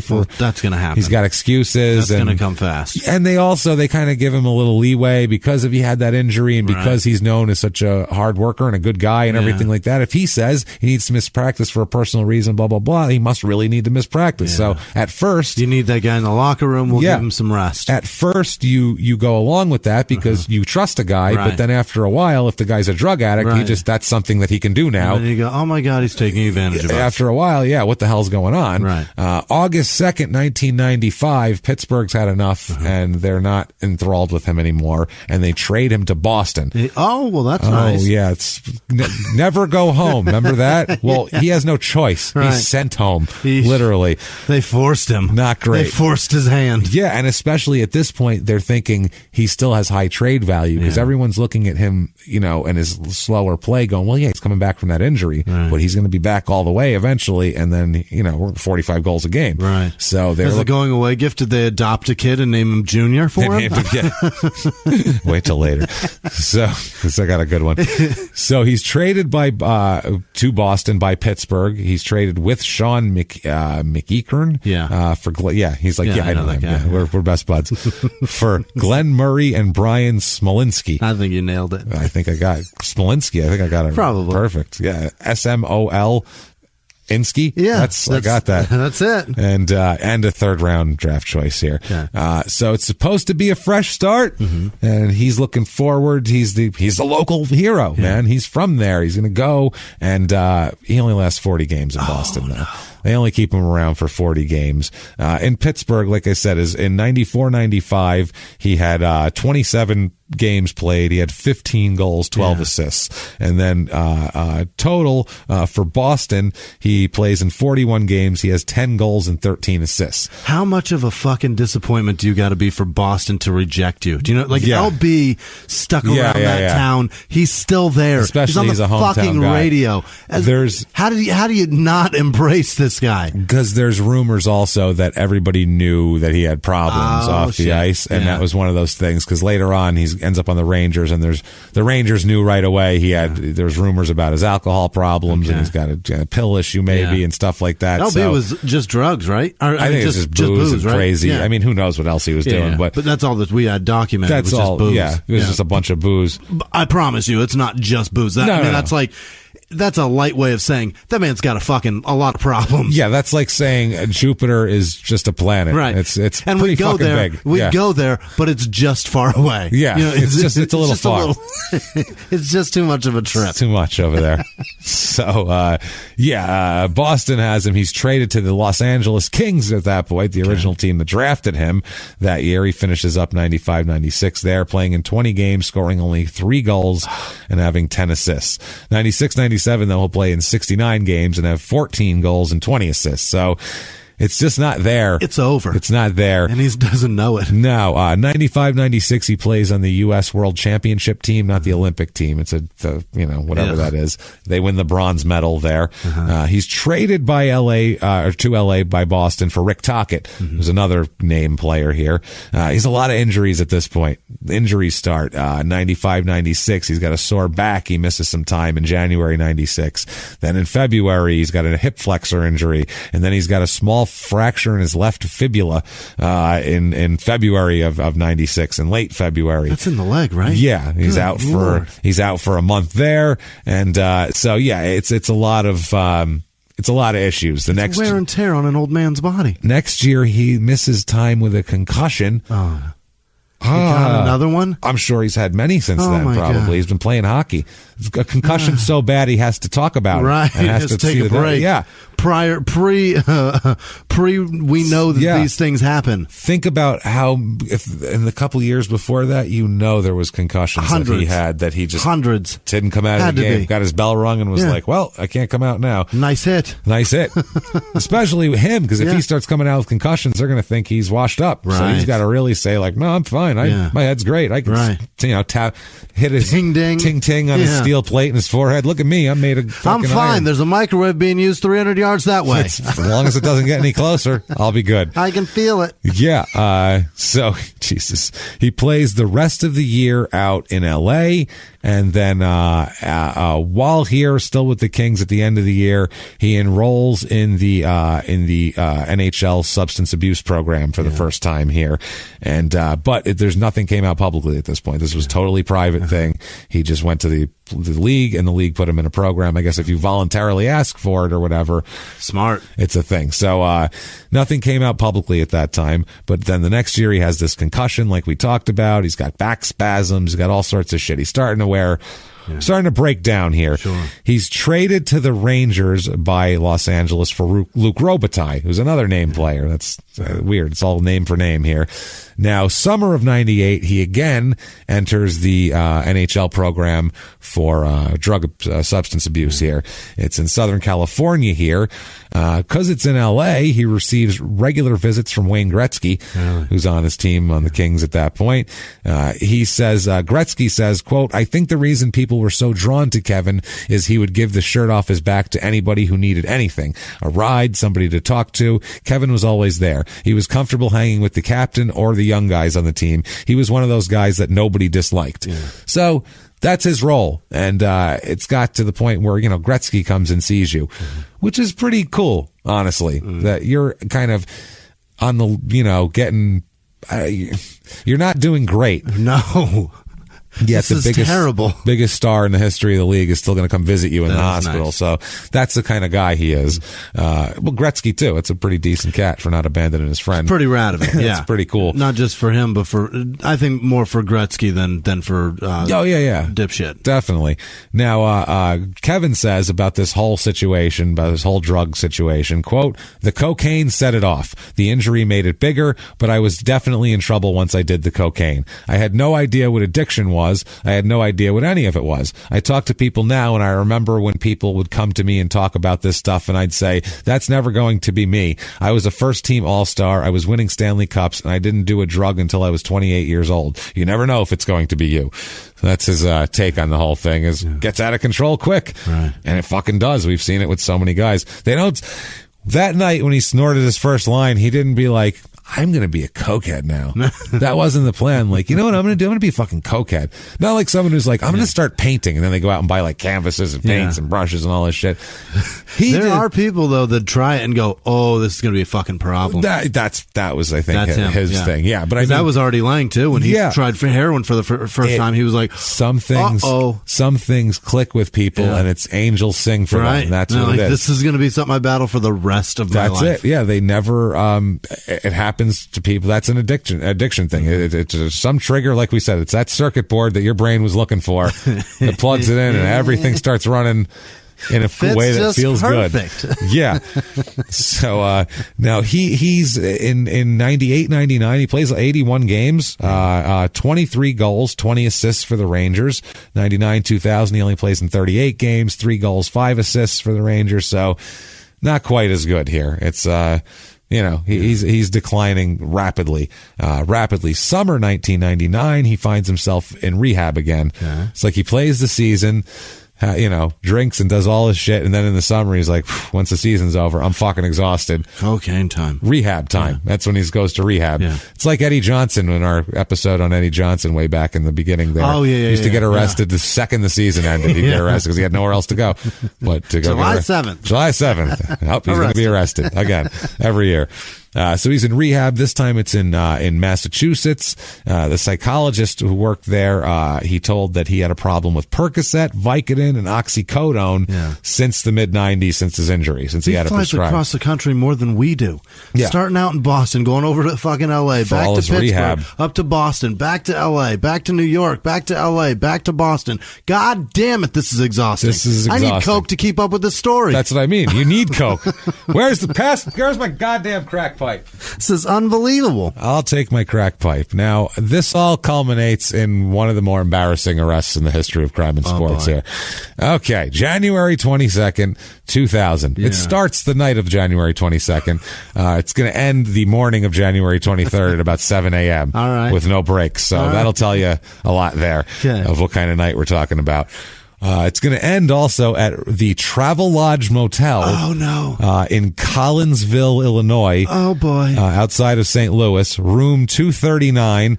It's a double bed, smoking room. $47.68 Hell yeah. for this room.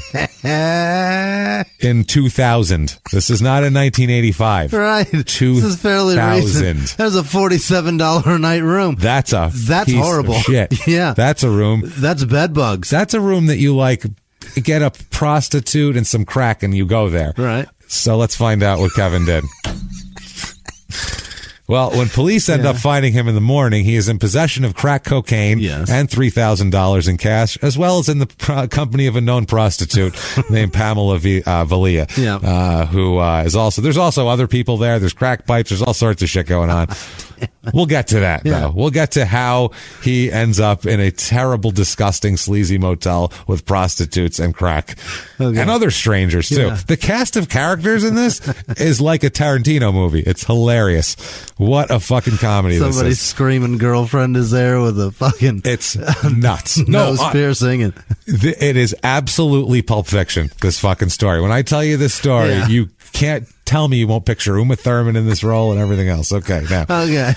Stevens here, he goes out with several teammates. And this is why I said I think he slips away, because this is what he did here. There's the St. Louis hotel bar that the whole team is staying in, and all the team afterwards, they go out to have a few drinks. Yeah. And this is encouraged by the team that they all go out and have a few beers together. Sure. Because it builds camaraderie. Right. So they are supposed to go out. He goes out with them. He's there for a while. At some point, where's Kevin? Where'd Kevin go? I don't know. Maybe he went back to the room, and that's the deal. He's gone. Okay. He slips out.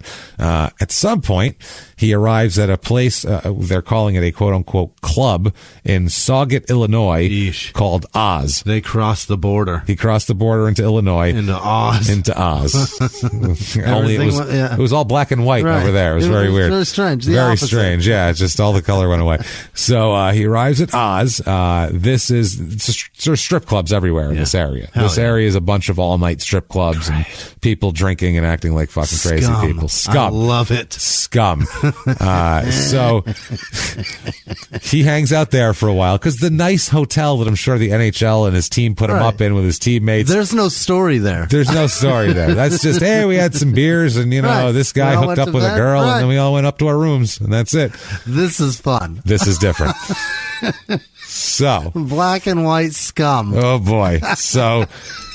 You can just see it. Yeah. Oh, scum trail in his wake. Can't wait. Like Stevie. Fuck yeah. So he calls for a taxi from Oz. He wants to be picked up. Okay.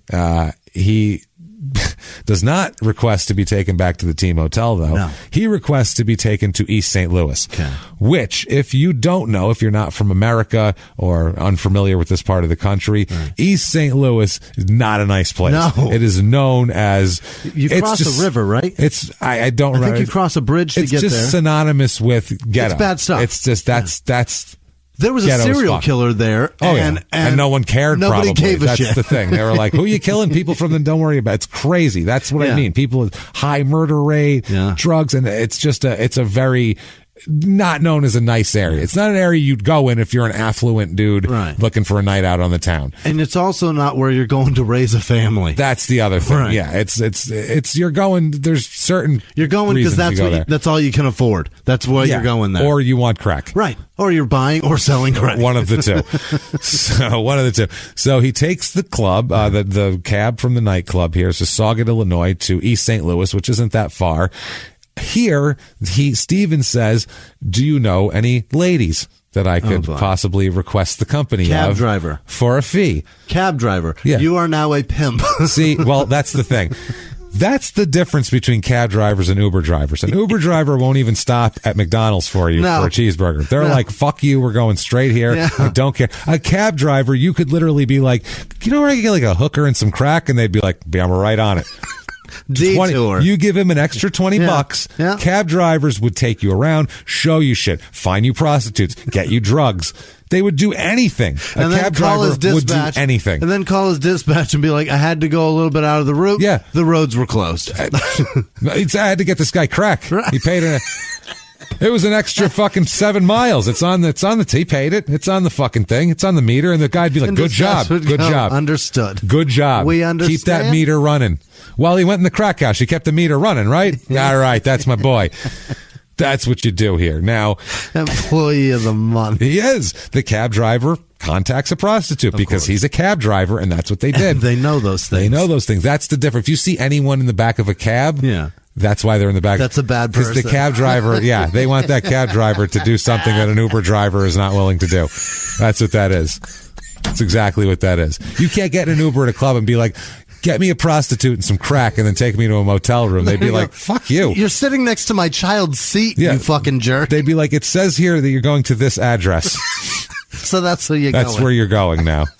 That's it. Or you can cancel the ride and still have to pay me anyway because it came right off your card. Right. It's unlike in a cab where you'd have you could hold back Tell you what I'll do. I'll drop you off where my phone tells me to drop you off and you get out of the cab and go, hey, Surrey. How's that? That's fine. Try that shit. Try that. See where the crack is there.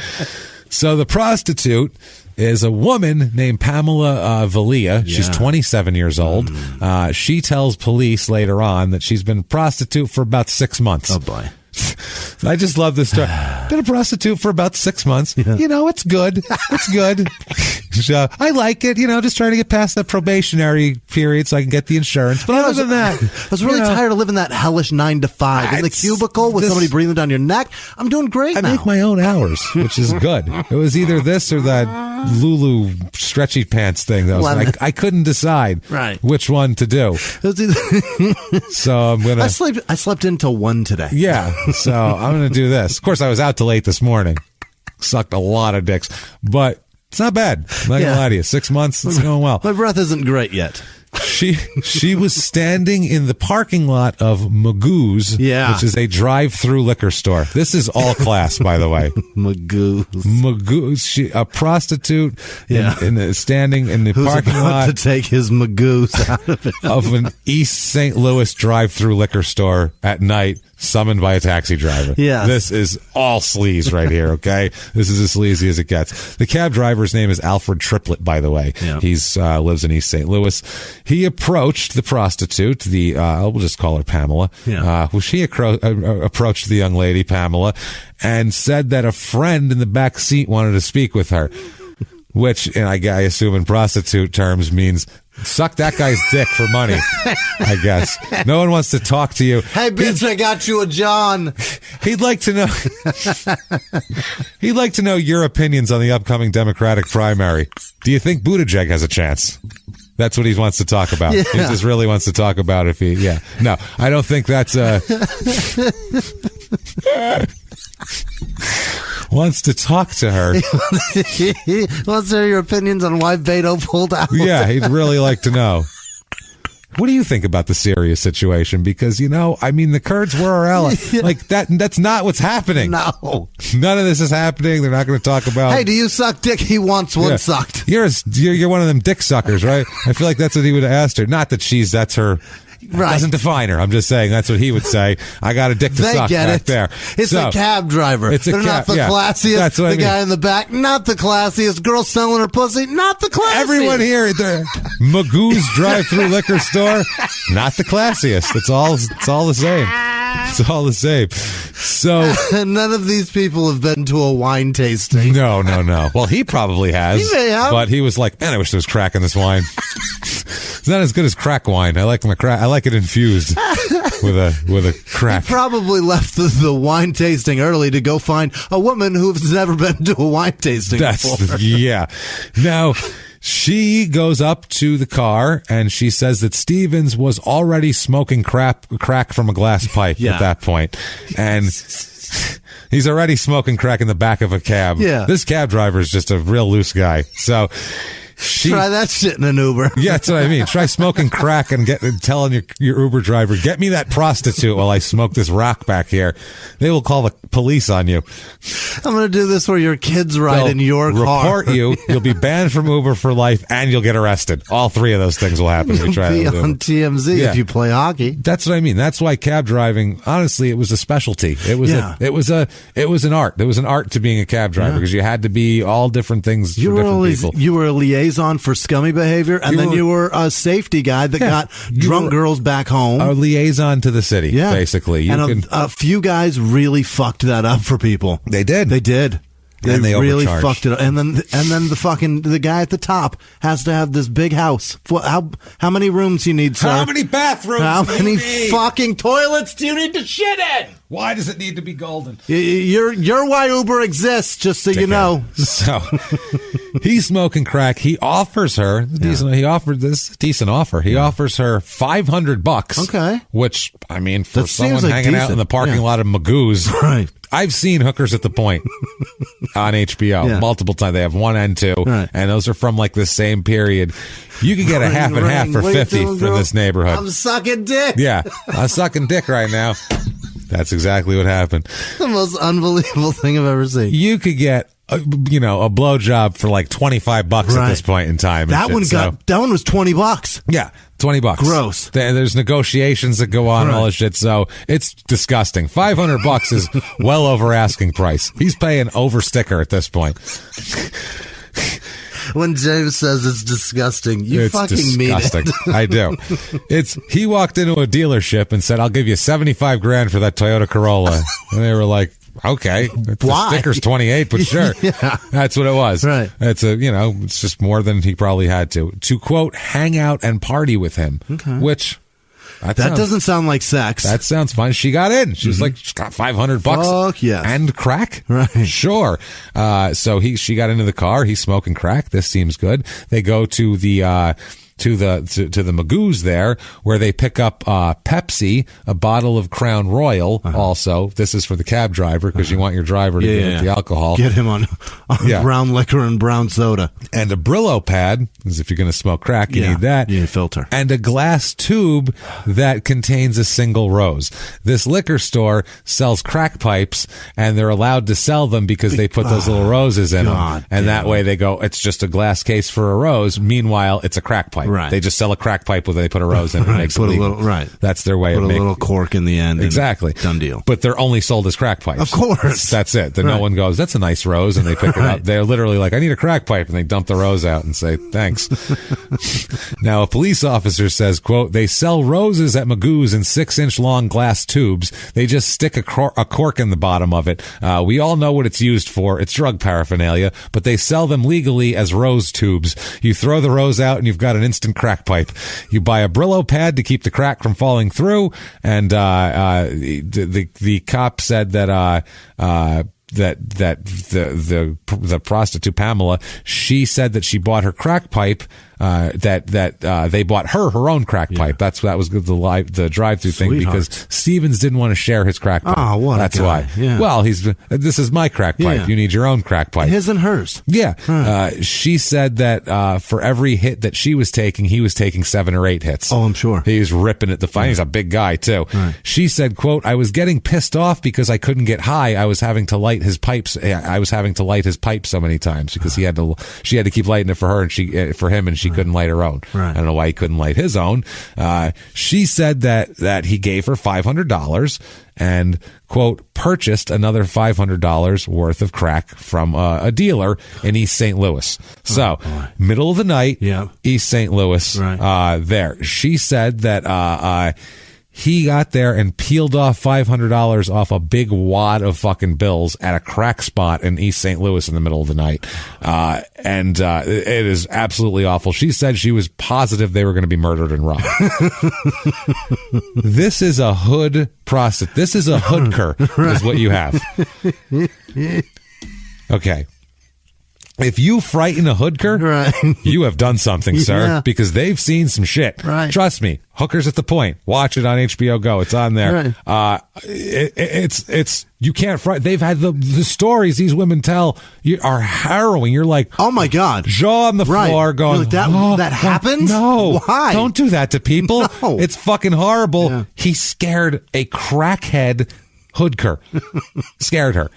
That's how fucking crazy his behavior is. He's got a wad of cash in a shit neighborhood, and he's flaunting it by peeling off the... How do you not pull that money out and be like, I think I've got more. Oh, here goes another. Yeah, or have it just palmed and ready to go. He's peeling them off like, how much, motherfucker? Licking a thumb. I've only been around one other person that was like that, and it was the scariest thing ever. I was in the Bronx and fucking buying a quarter pound of weed when I was about 17 years old. And the guy I was with was this older guy who was this fucking crazy person. He used to be a Green Beret in the Marines, and he was a Green Beret, and he fucking he was huge too. He was this massive man. He had this eye that was fucked up, and his voice was deep. And we got there, and I'm in the passenger seat, and he's buying weed from these Jamaicans, and fucking Jamaicans in the Bronx that sell weed don't fuck around. No. They have machine guns and shit. And he's screaming at this guy going, don't give me any of that fucking bullshit either. I'll be fucking back here up your ass. I'm like, he's going to kill us all. That man has a banana magazine. Everyone there has machine guns. There's like 8 guys standing. You're buying weight from a drug spot, not a nickel bag. Right. This is fucking weight. There's a high dollar shit going on here. Right. You're screaming at a man with a machine gun who is not from this country. Don't fuck me over. He's not even here legally. Let's fucking wait till he fucks us over first. So before we start making willy-nilly threats. Let's start. Yeah. Right. Did you bring your fucking machine gun?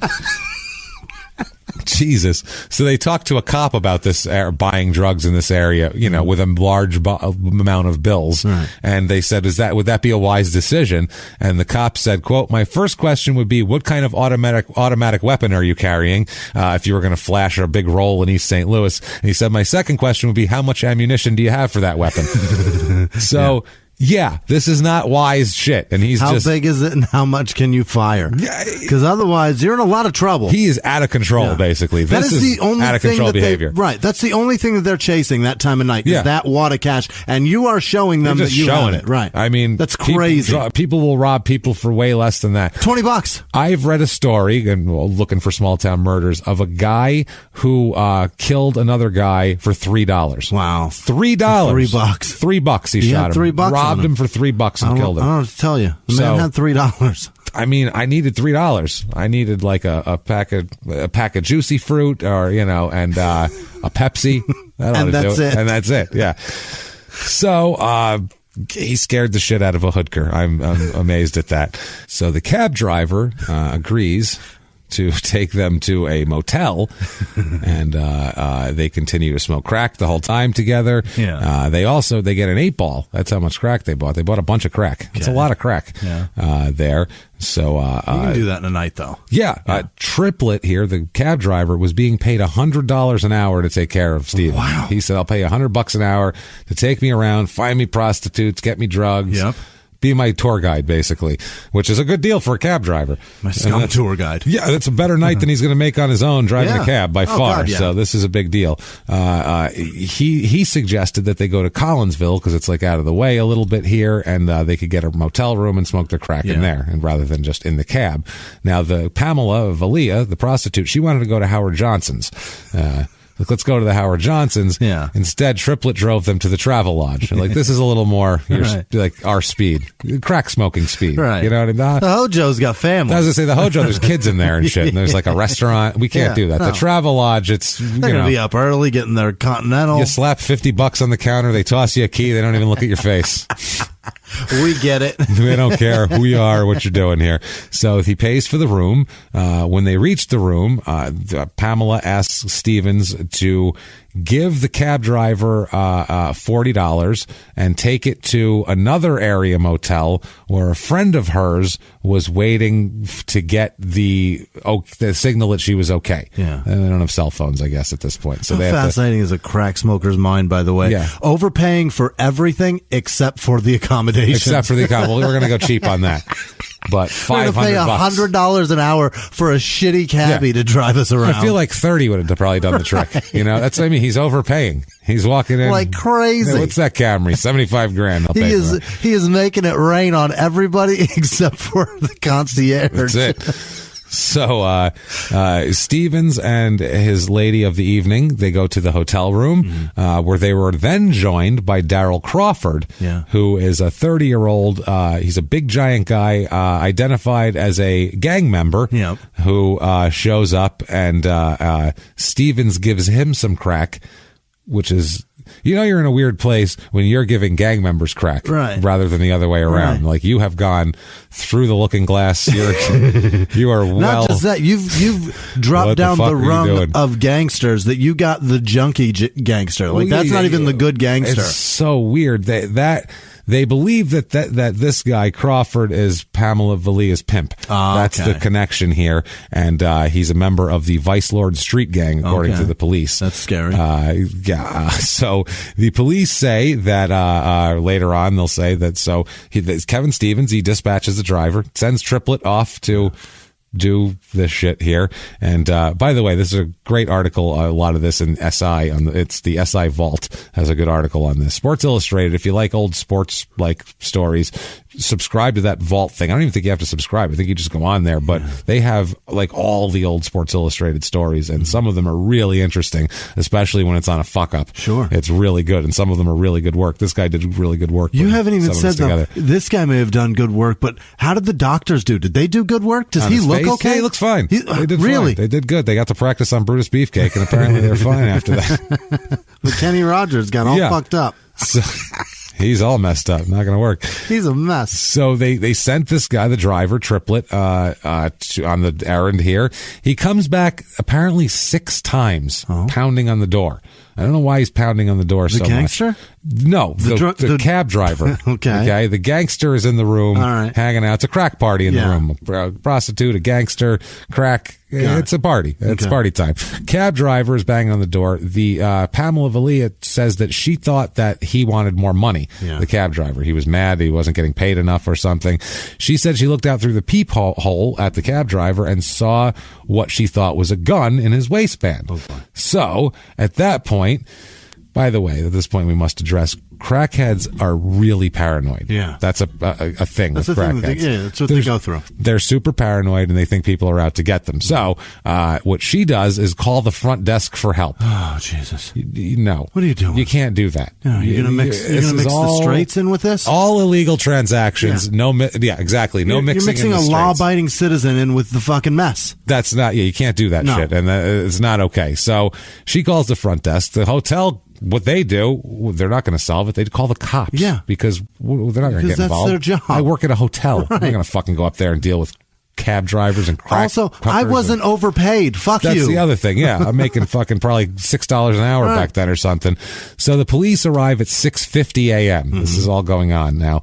Now, during this whole thing, the reason why Crawford had come over was because Valia called him as well because she was scared of the cab driver. So she called over this guy. Crawford's 6'2", about 300 pounds. Oh, sweet Jesus. So he's a big, giant gangster. So you figure he's going to come over, scare the shit out of the cab driver. He comes over. They give him some crack, too. Everybody hangs out smoking crack. So that's how that works. So police, they go there. Now, they haven't even had, there's no sex happening yet. No. They're too busy. They're smoking too much crack to have sex at this point. So the like I said, motel calls the police. Now, the police arrive in the lobby.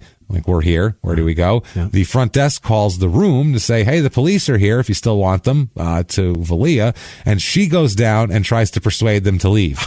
Because at this point, now she doesn't want them there anymore. Now Crawford's here. Oh, shit. They called the cops. I'll handle this. Cab driver's not a threat. Send the prostitute who's been smoking crack all night to talk to them, because that's who can smooth things over with the cops. Send a cracky hoodker. Yeah, cracky hoodker down there. That's perfect. And then the cops will listen to her and she'll smooth it over. Don't send the guy who's famous or anything to go, yeah, I don't know, some crazy fan was banging on my door. It's weird, right? Thanks, guys. Have a good night. Don't send him. I signed his autograph. He left. It's over. It's all good. Yeah, he was just a weird guy. He followed me here from the arena. You know, me and my friends were at a bar, and he followed. He could have said anything. He could have made something up. Instead, he goes, go talk to him. Not good. She says to the police now, okay, you're in Collinsville, Illinois, middle 6-something in the morning, 7 o'clock in the morning. You are a cracky hoodker, and you walk up to the police and said, you guys can go. It's fine. She says she's with a hockey player, a New York Ranger, and he didn't want to be bothered anymore. So you guys can just go. She said, quote, the cop says, quote, she said he didn't need this kind of attention, and when I asked her how she came to know him, her story became really fishy. They go, well, how do you know this guy? Well, my friend and her. You been to Magoo's? Yeah, you know Magoo's with the rose pipes? Yeah, you know Magoo's. So the cops are like, we're going to look into this a little bit, because I don't like this. Is sounding real fishy. And someone called. This is all self-inflicted. No one called the cops from the outside. They called the desk. This is all okay. So we're having a good time. Could you guys up front ruin this for us, please? Can you please destroy this? So they walk up to the second floor, and outside the room they encounter Crawford, the gangster, giant gangster. He is there. He starts. They said broke into a speed walk when he saw the cops. Okay, not a good idea. At 7 a.m. anything but morning officers. That's suspicious. Okay, so they go and tackle him, and just to see he must be part of this, I guess. And then they go and they bang on the door. They knock twice. Nobody answers. They knock again. And finally, Kevin Stevens goes, who is it? Cops have a tendency to say police when they knock on the fucking door. He knows who it is. But they said Collinsville police. And he's like, shit, what do I do here? So he opens up the door. And the cop who was there when he opened up the door is a detective, Eric Zaber. He says, quote, finally he opened the door, and you could tell immediately he had the deer in the headlights look. Oh my God, it really is the police. He was pacing back and forth. He couldn't sit or stand in one place. He kept mumbling to himself over and over, I'm going to lose my job. I'm going to lose my kids. Going to get divorced. My life's over. He was really wired. He's saying all that shit. He's pacing back and forth saying this. Going, I'm going to lose everything. This is my life is over. My life is over. Oh my God, what am I going to do? You know who else said shit like that? People want to catch a predator.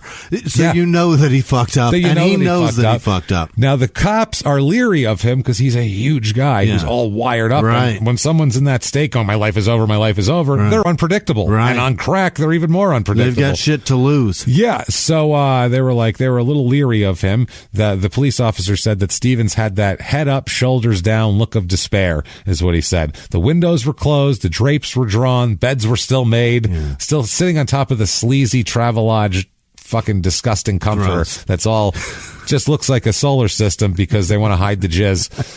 Let's get one that's a busy pattern. Hides jizz better. I was picturing those like wool ones, you know what I mean? The wool comforters. Not even a fucking. Ooh, they're way more porous. Yuck. They're grosser. Should just absorb. You get the load on your skin through those. Gross. So, Jesus. The police officer said, quote, we asked him if there was anything in the room and he was just quiet. Then we asked for permission to search the room, which he freely granted. They said they pulled back the pillows and a crack pipe fell out. That's not good. They said at that point he just kept mumbling on and on and on. They said that he was in anguish, is the way they described it. And they said, quote, he was very physically intimidating when we got into the room. There was 3 of us, and all of us remarked that we were glad this guy didn't resist because he was a big dude. Yes, we cuffed him. I asked him to sit down for our safety, and he said, I'll never, ever hurt you. I'm not like that. So he sat down on the bed and said, I'll never, ever hurt you. I'm not like that. I'm not that guy. I'm not that guy. Now, but if there was a struggle, it would have been a hard. Oh, boy. I don't want to fight this guy in a Travelodge motel room with his metal forehead. Close quarters? God, Jesus. But you hit him on the forehead and it goes ting. Right. Fuck. Uh-oh. Shatters your flashlight. Shit. That's a problem. The prostitute, Valia, told the police officers that Stevens was, quote, smoking crack like a monster. Yeah. Which I think is awesome. Crack monster. Crack monster. At the police station, Kevin told the officers he'd been smoking crack on and off for the past 8 years. He said, quote, when you came in last night, I felt numb. This is in a written statement to the police. This is Kevin's handwriting. When you came in last night, I felt numb. I've had problems with substance abuse in the past. I've already been through treatment. If the team finds out, I'll lose my job. Although I'm nervous, I'm thinking clearly now. That's what he writes in the thing, which still sounds cracky and scattered. Meanwhile, you said something about a wife. The man's married. Oh, he's married. Oh, by the way, he has 2 kids, and his wife is pregnant with a third at the time and having a difficult pregnancy as well. And he's out smoking crack with prostitutes. She's about to have a divorce. She's about to have a much more difficult pregnancy. He's charged with unlawful possession of drug paraphernalia, and then later on, drug possession, felony, solicitation of a prostitute, blah, blah, blah. It goes on and on and on. So he said that he was like, I'm fucked, basically. He thought his life was over. He said he knew that his life was over. He said his wife, he's got 2 kids, they're going to learn the news, and it is, they're going to forget about it. My life is over. This is fucking rock bottom, I would say, right here. Now, the police said they make about 200 or so crack arrests in a year in Collinsville. They said the only thing that made this interesting is it's Kevin Stevens. That was it. According to one of his agents, his wife is still pregnant, and she's unrelenting in her support. She's going to support him. Now the silver-haired middle-aged white men start coming out of the woodwork.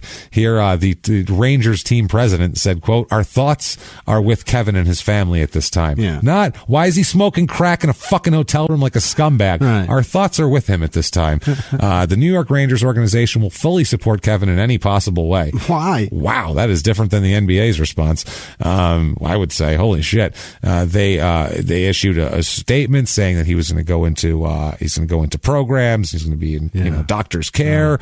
The Penguins player said, quote, it's sad. It really is. You don't want to see anybody get in trouble. I hope it's a wake-up call and he gets the help he needs. Maybe this will turn his life around. He's got a wonderful family. Our thoughts and prayers are with Kevin and his family, Mario Lemieux said. He knows that his many friends in the Pittsburgh Penguins organization are here to help him in any way possible during this difficult time. Nothing but support. Unbelievable.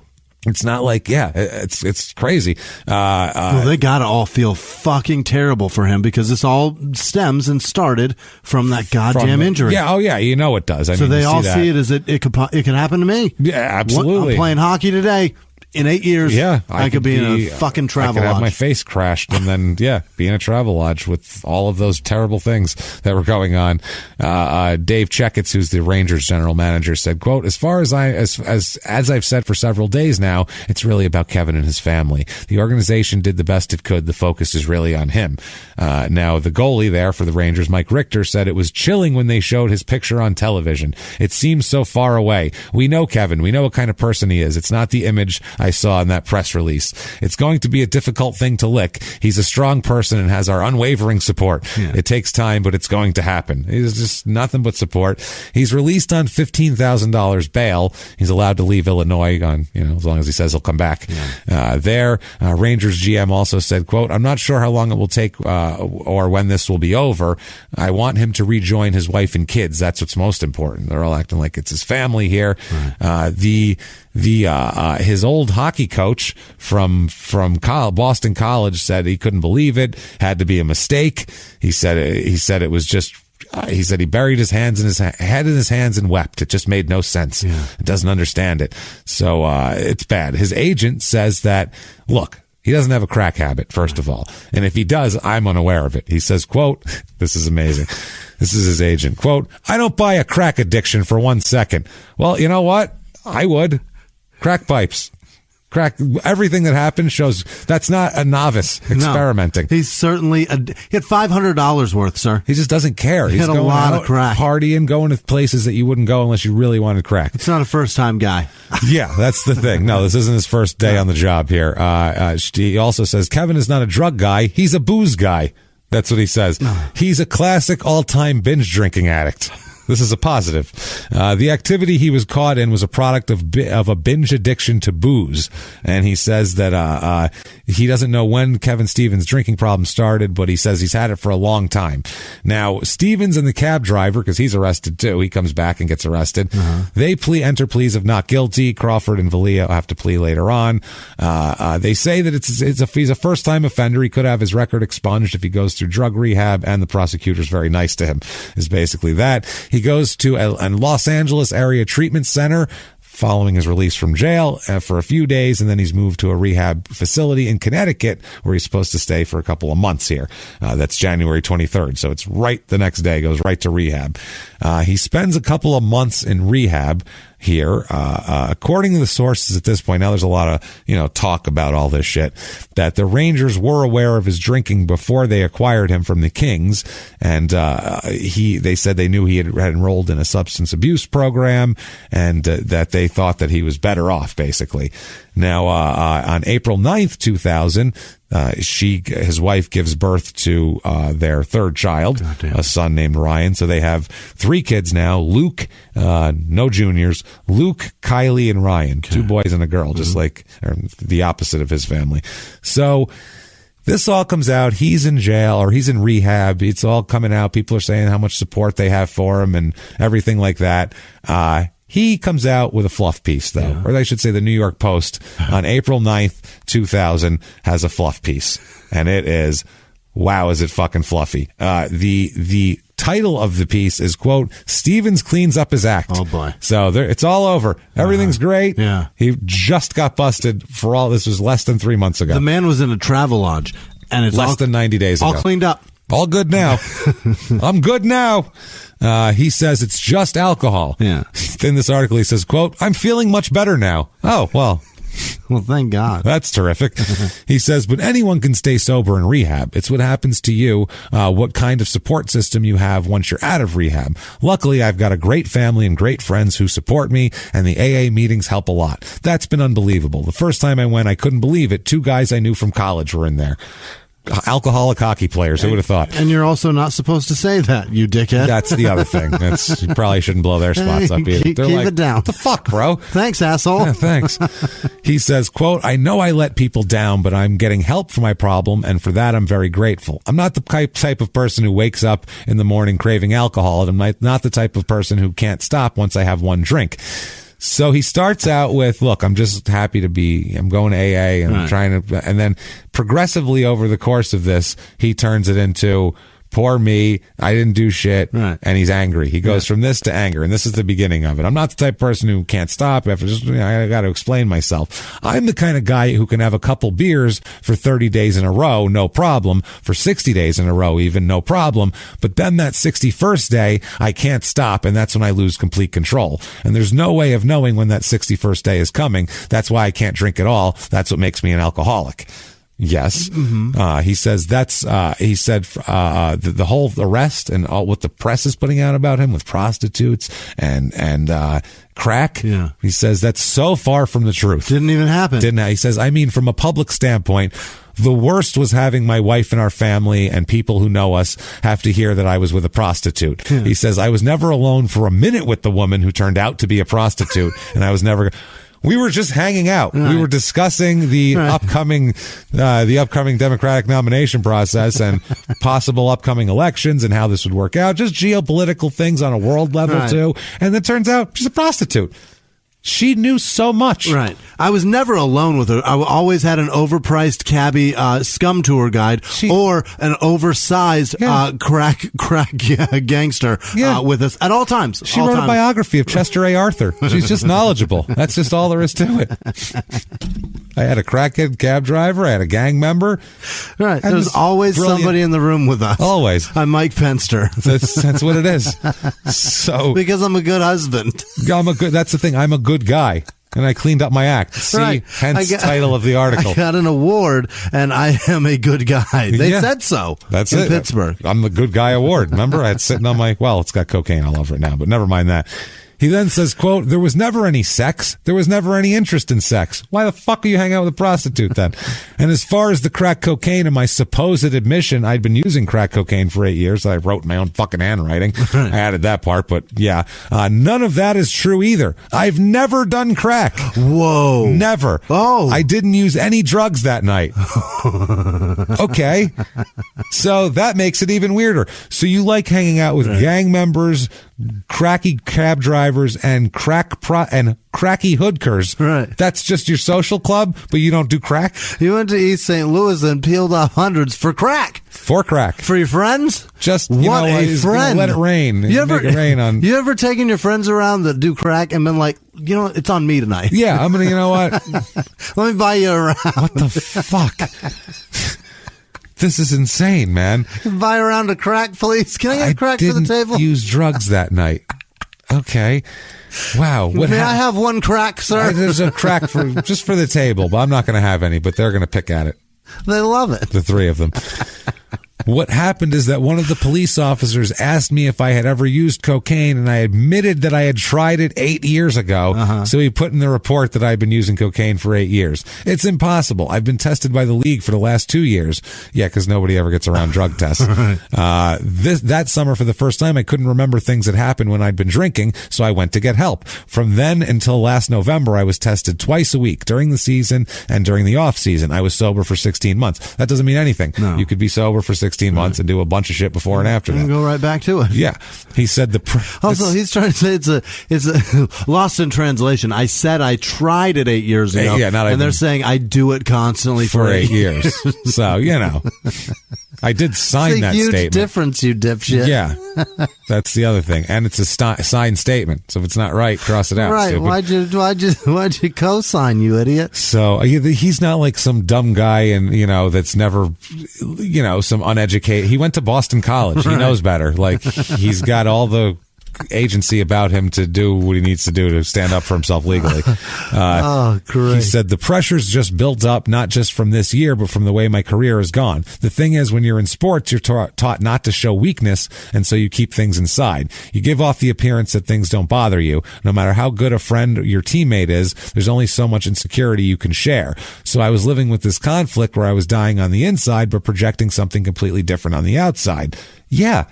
That makes sense. Right. He said, I went from scoring 50 goals to 15 in 3 years. It was tearing me up. Yeah. Understandable. Yeah. Just that's all you need to say. Also, the guy that created that thought and put that shit into words is saying that he misspoke. That's earlier. What I mean. Yeah, he's far too smart for that. He's a smart cat. Yeah. He said, I felt lightheaded during warm-ups, and then for the first couple of shifts I had in the game, I'd never felt like that in my life. It was like I could barely function. After the game, I went out with some of the guys, but I wasn't drinking because they never let me have a drink because he was coming out of rehab. So I snuck away from them, went to one place, started drinking, went to another place, met up with these people, and it became the night that I couldn't stop myself. I just wanted to party. I wanted to forget about things. I was in a bad place and I was with bad people. Because I still have the trial, I can't go into detail about what happened, but I wasn't smoking crack and I didn't use drugs and I wasn't soliciting a prostitute, even though I had crack. Everyone says I used drugs. Right. I was high as shit, and I was with a prostitute. And my prostitute said that she was getting mad that she couldn't do her own drugs because she had to help me do my drugs. Oh yeah. Oh, wait till you hear. She's got more commentary from her about his crack smoking too, which is fucking amazing. Yeah. He then says that he would love to return to the Rangers next year. If that's not possible, he'd like to go to Pittsburgh, where his friend Mario Lemieux owns the team now. He says, "Quote: I love it here, and I feel terrible about how this ended. ended, I owe the organization. One thing is, money isn't going to be an issue. I just want to play. He says, but the most important thing is that I have my family, my friends, and my health. When I was in jail, all I could think about was about the only thing that meant anything to me was my wife, Suzanne, and our kids and our family. All I could think about was losing them. I don't know if I could have gone on without them. He said, but Suzanne stood by me, and so did everyone else, and for that I'm thankful. I understood that this is a day-by-day process, and I'll be dealing with this addiction and going to meetings for the rest of my life. But I have a life, and I have a family, and I'm dealing with my problems, really dealing with my problems. He says, quote, taking crack for 8 years, I've never even seen the stuff. All right. Wow. The truth isn't really out there yet. Now he's going into Lenny Dykstra territory. Yeah. There were a lot more people involved in it than 3 or 4 who got arrested. Who the fuck else was there? Right. That's all that fits in a cab, dude. It's enough people. Yeah. I don't know what happened. You get in those bars real late. I was doing pretty good there for a long time. I blame myself. I put myself in that position. I'm not really that kind of person. I come from a middle-class family. He's just a poor boy. Nobody loves him. What the fuck? He's just a poor boy from a poor family. Ridiculous. Spare him his life. For he has made it a monstrosity. This is fucking insane. How do you get to that point where you can just deny everything that it's documented and you're allowed to just are you really allowed to do that? He's doing it. He's like fucking Neil Diamond in The Jazz Singer when he's in that Texas bar. Yeah, and he's got a beard. You're like, why does Neil Diamond have a beard? He's love on the rocks. This is just so depressing and sad. Ain't no surprise. Just tug on my dick, and I'll jizz in your eye. It's a different song from Kevin Stevens. Yeah. So he says he didn't feel like he was playing well. He says he says that I was taken aback by that. I was thinking ahead, getting to Pittsburgh and not playing well there, not being comfortable with that. But my big mistake was having that first beer. I drank and drank and drank, and that's what it is with me. And he says I could drink for 2 years and not have a problem. It was 2 months a while ago. Now it's 2 years. But it's that next day I'll go out of control. You never know when that next day will be. Then he says, it's that 600. It's 61st day or that 700 and fucking 731st day. That's what it is. That'd be 2 years, right? Yeah. 21st? Is it 365 or 360? 365. You got it. Yeah. You nailed it. Yeah. Sorry. 360 is a circle. I had to go backward. There's all these numbers floating around. I understand. So now he's got more excuses. Yeah. He says, quote, all I did was rent a room. That's his new excuse now. Next thing you know, there's 4 or 5 people in there and it's chaos and the police show up. It's something I don't wish on anyone. My worst enemy even. Yeah, it's frightening. I've never been in that position or anything like that position in my whole life. I can't tell you the amount of nights. Every 2 weeks, James, we're on the road somewhere. Just St. Louis. We were just there. Full of crack whores. Bananas. I could not. Your whole room was full I got of them. in. I had to, when we finished the show, I had to jump in my room and shoulder the door. That's the thing, it's packed. It was crazy. Just gang members, crazy cab drivers, crack whores. They're everywhere. There's crack everywhere. Yeah. You don't know how it happens. Everyone has that. All I did was rent a room. What the fuck, man? He said, all I really care about is my family. Yeah. People read all this about a prostitute and crack, and they're going to draw their own conclusions. Yes, they are. Yeah. You got caught with the crack and prostitutes. That's right. Conclusion drawing time. He says, but my wife knows the truth. She's the sweetest girl in the world, and now when she takes our kids to school, people look at her like she's married to some lunatic. I put myself in a bad position here, but it's all related to my problems with alcohol. Yeah. Yeah.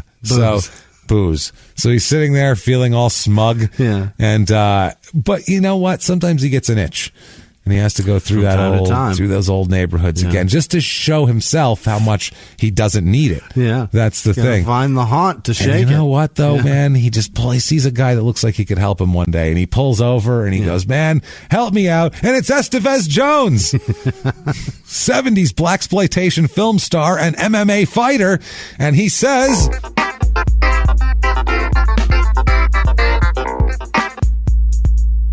motherfucker, how is it you come to arrive here? Man, $500 worth of crack. You know how much motherfucking crack you could have got for $500? You stupid ass motherfucker. A travel lodge? I will tell you though, you know how to treat a lady, my friend.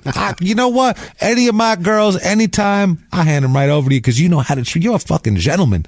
You motherfucking gentleman. $500 worth of crack. You even gave crack to her pimp. Right. You know how many times I send girls, they never come home with crack for me. Never be like, yo, here's the money and some extra crack for you. You know what I'm saying? You're a gentleman, motherfucker. Next time you need anybody, this is my personal number. You get a hold of me right there. I'll hit you out. It's a pager, though. You got to page me.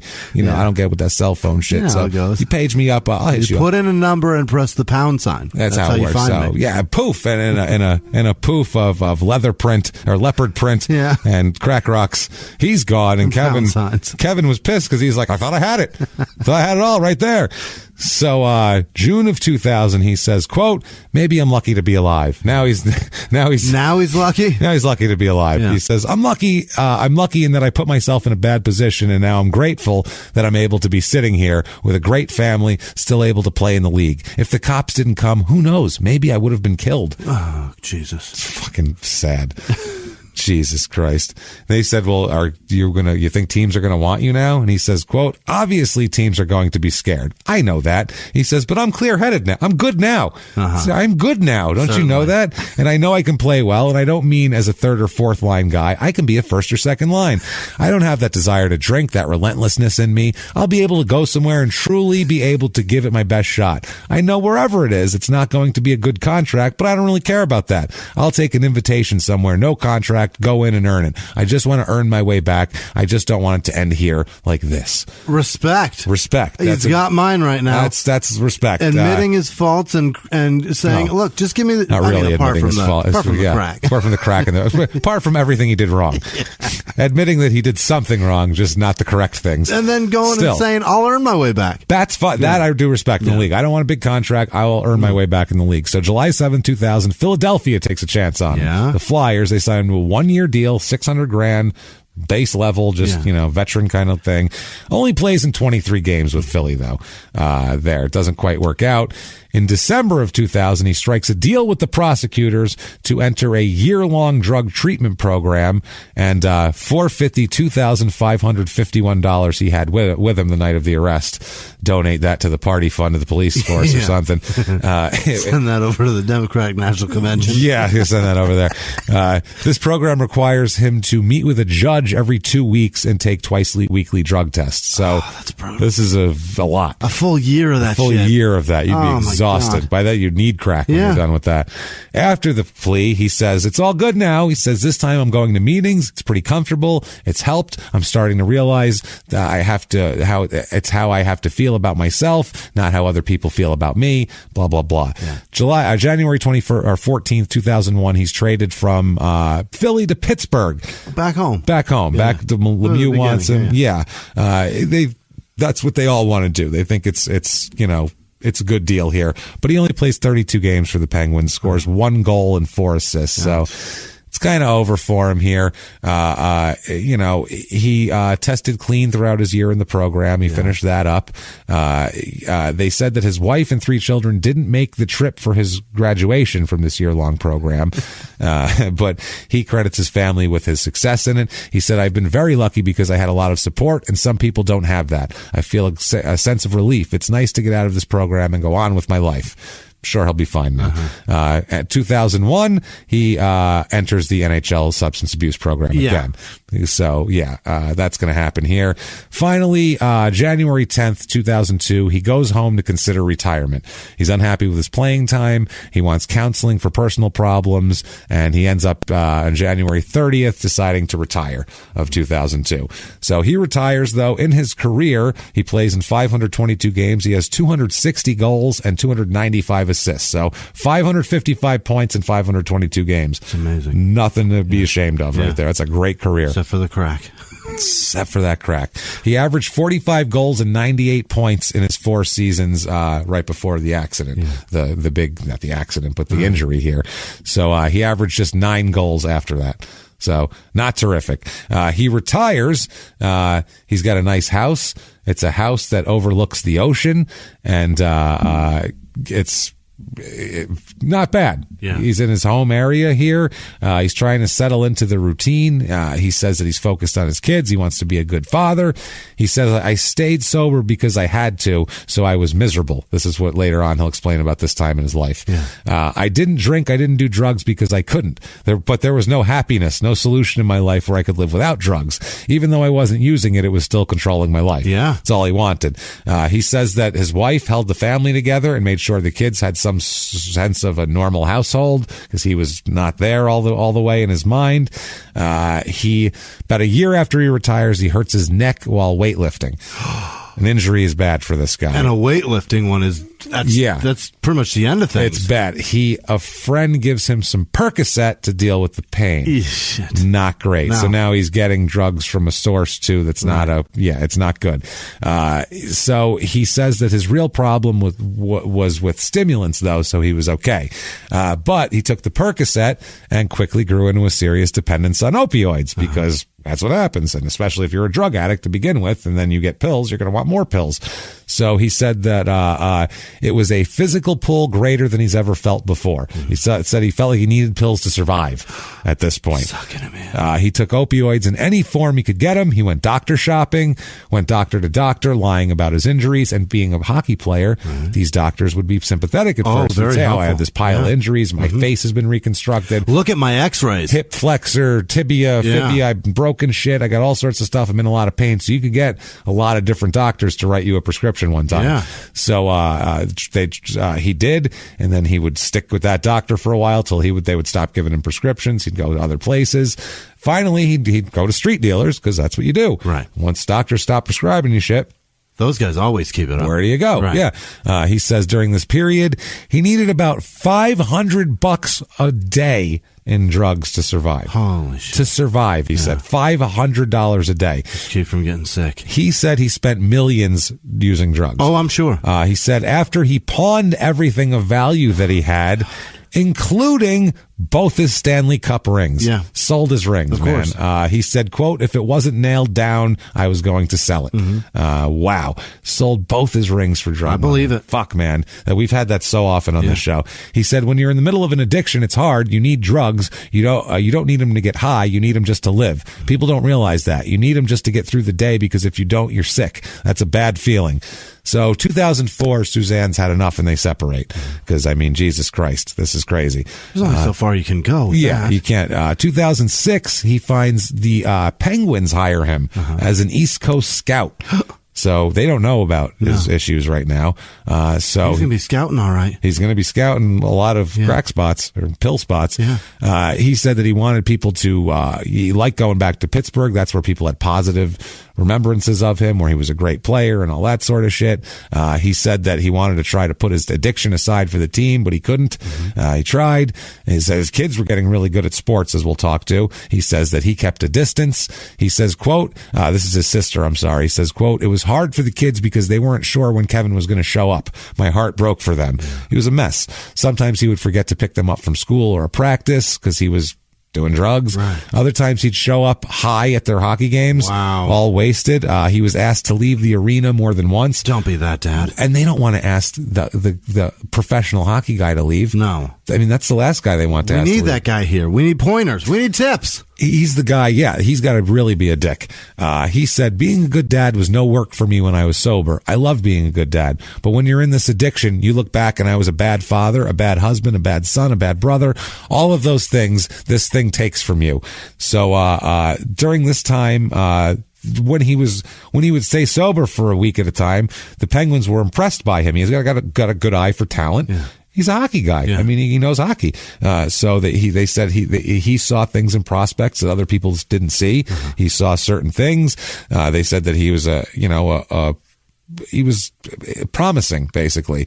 But when he was kind of off a little bit, he was way off, and they were like, what's wrong with him? Yeah. You know? Brain damage. Yeah. Well, that he could put it on that. Sure. He said, I've had a lot of highs and a lot of lows. Mentally, I've had a tough time dealing with the highs and lows. I put so much pressure on myself. You beat yourself up. It takes its toll. I would say he is employed, though, with the Penguins from 2005 through 2012. Wow. As a scout here. 7 years of that shit. Yeah, he says he just took tons of opioids all through this shit here. That's what he was doing to survive. Traveling from Travelodge to Travelodge. Yeah. March 18th, 2010, he's invited to the GM's office in Pittsburgh, and he wasn't sure why the GM wanted to see him, but as soon as he walked in the door, he realized because there was also the Dan Cronin and Dr. Brian Shaw, who are from the NHL and NHLPA substance abuse program. And we need to talk. He knows that, and yeah. We've seen each other before. Yeah. He walked in and he said he laughed and he said, "Oh my God, you guys, what are you guys doing here?" And they said, "Kevin, you know why we're here." Yeah. We hear the pill bottles in your pants. I could hear you rattling as you come in here. You're either really into Tic Tacs. Let's smell your breath. You smell like oranges right now. If not, you got problems. So Mario Lemieux sends his private jet to take Stevens to the rehab facility in Florida. Lemieux's got a jet. Wow, that's a hell of a way to go to rehab. Awesome. Yeah, he said his father and sister were there.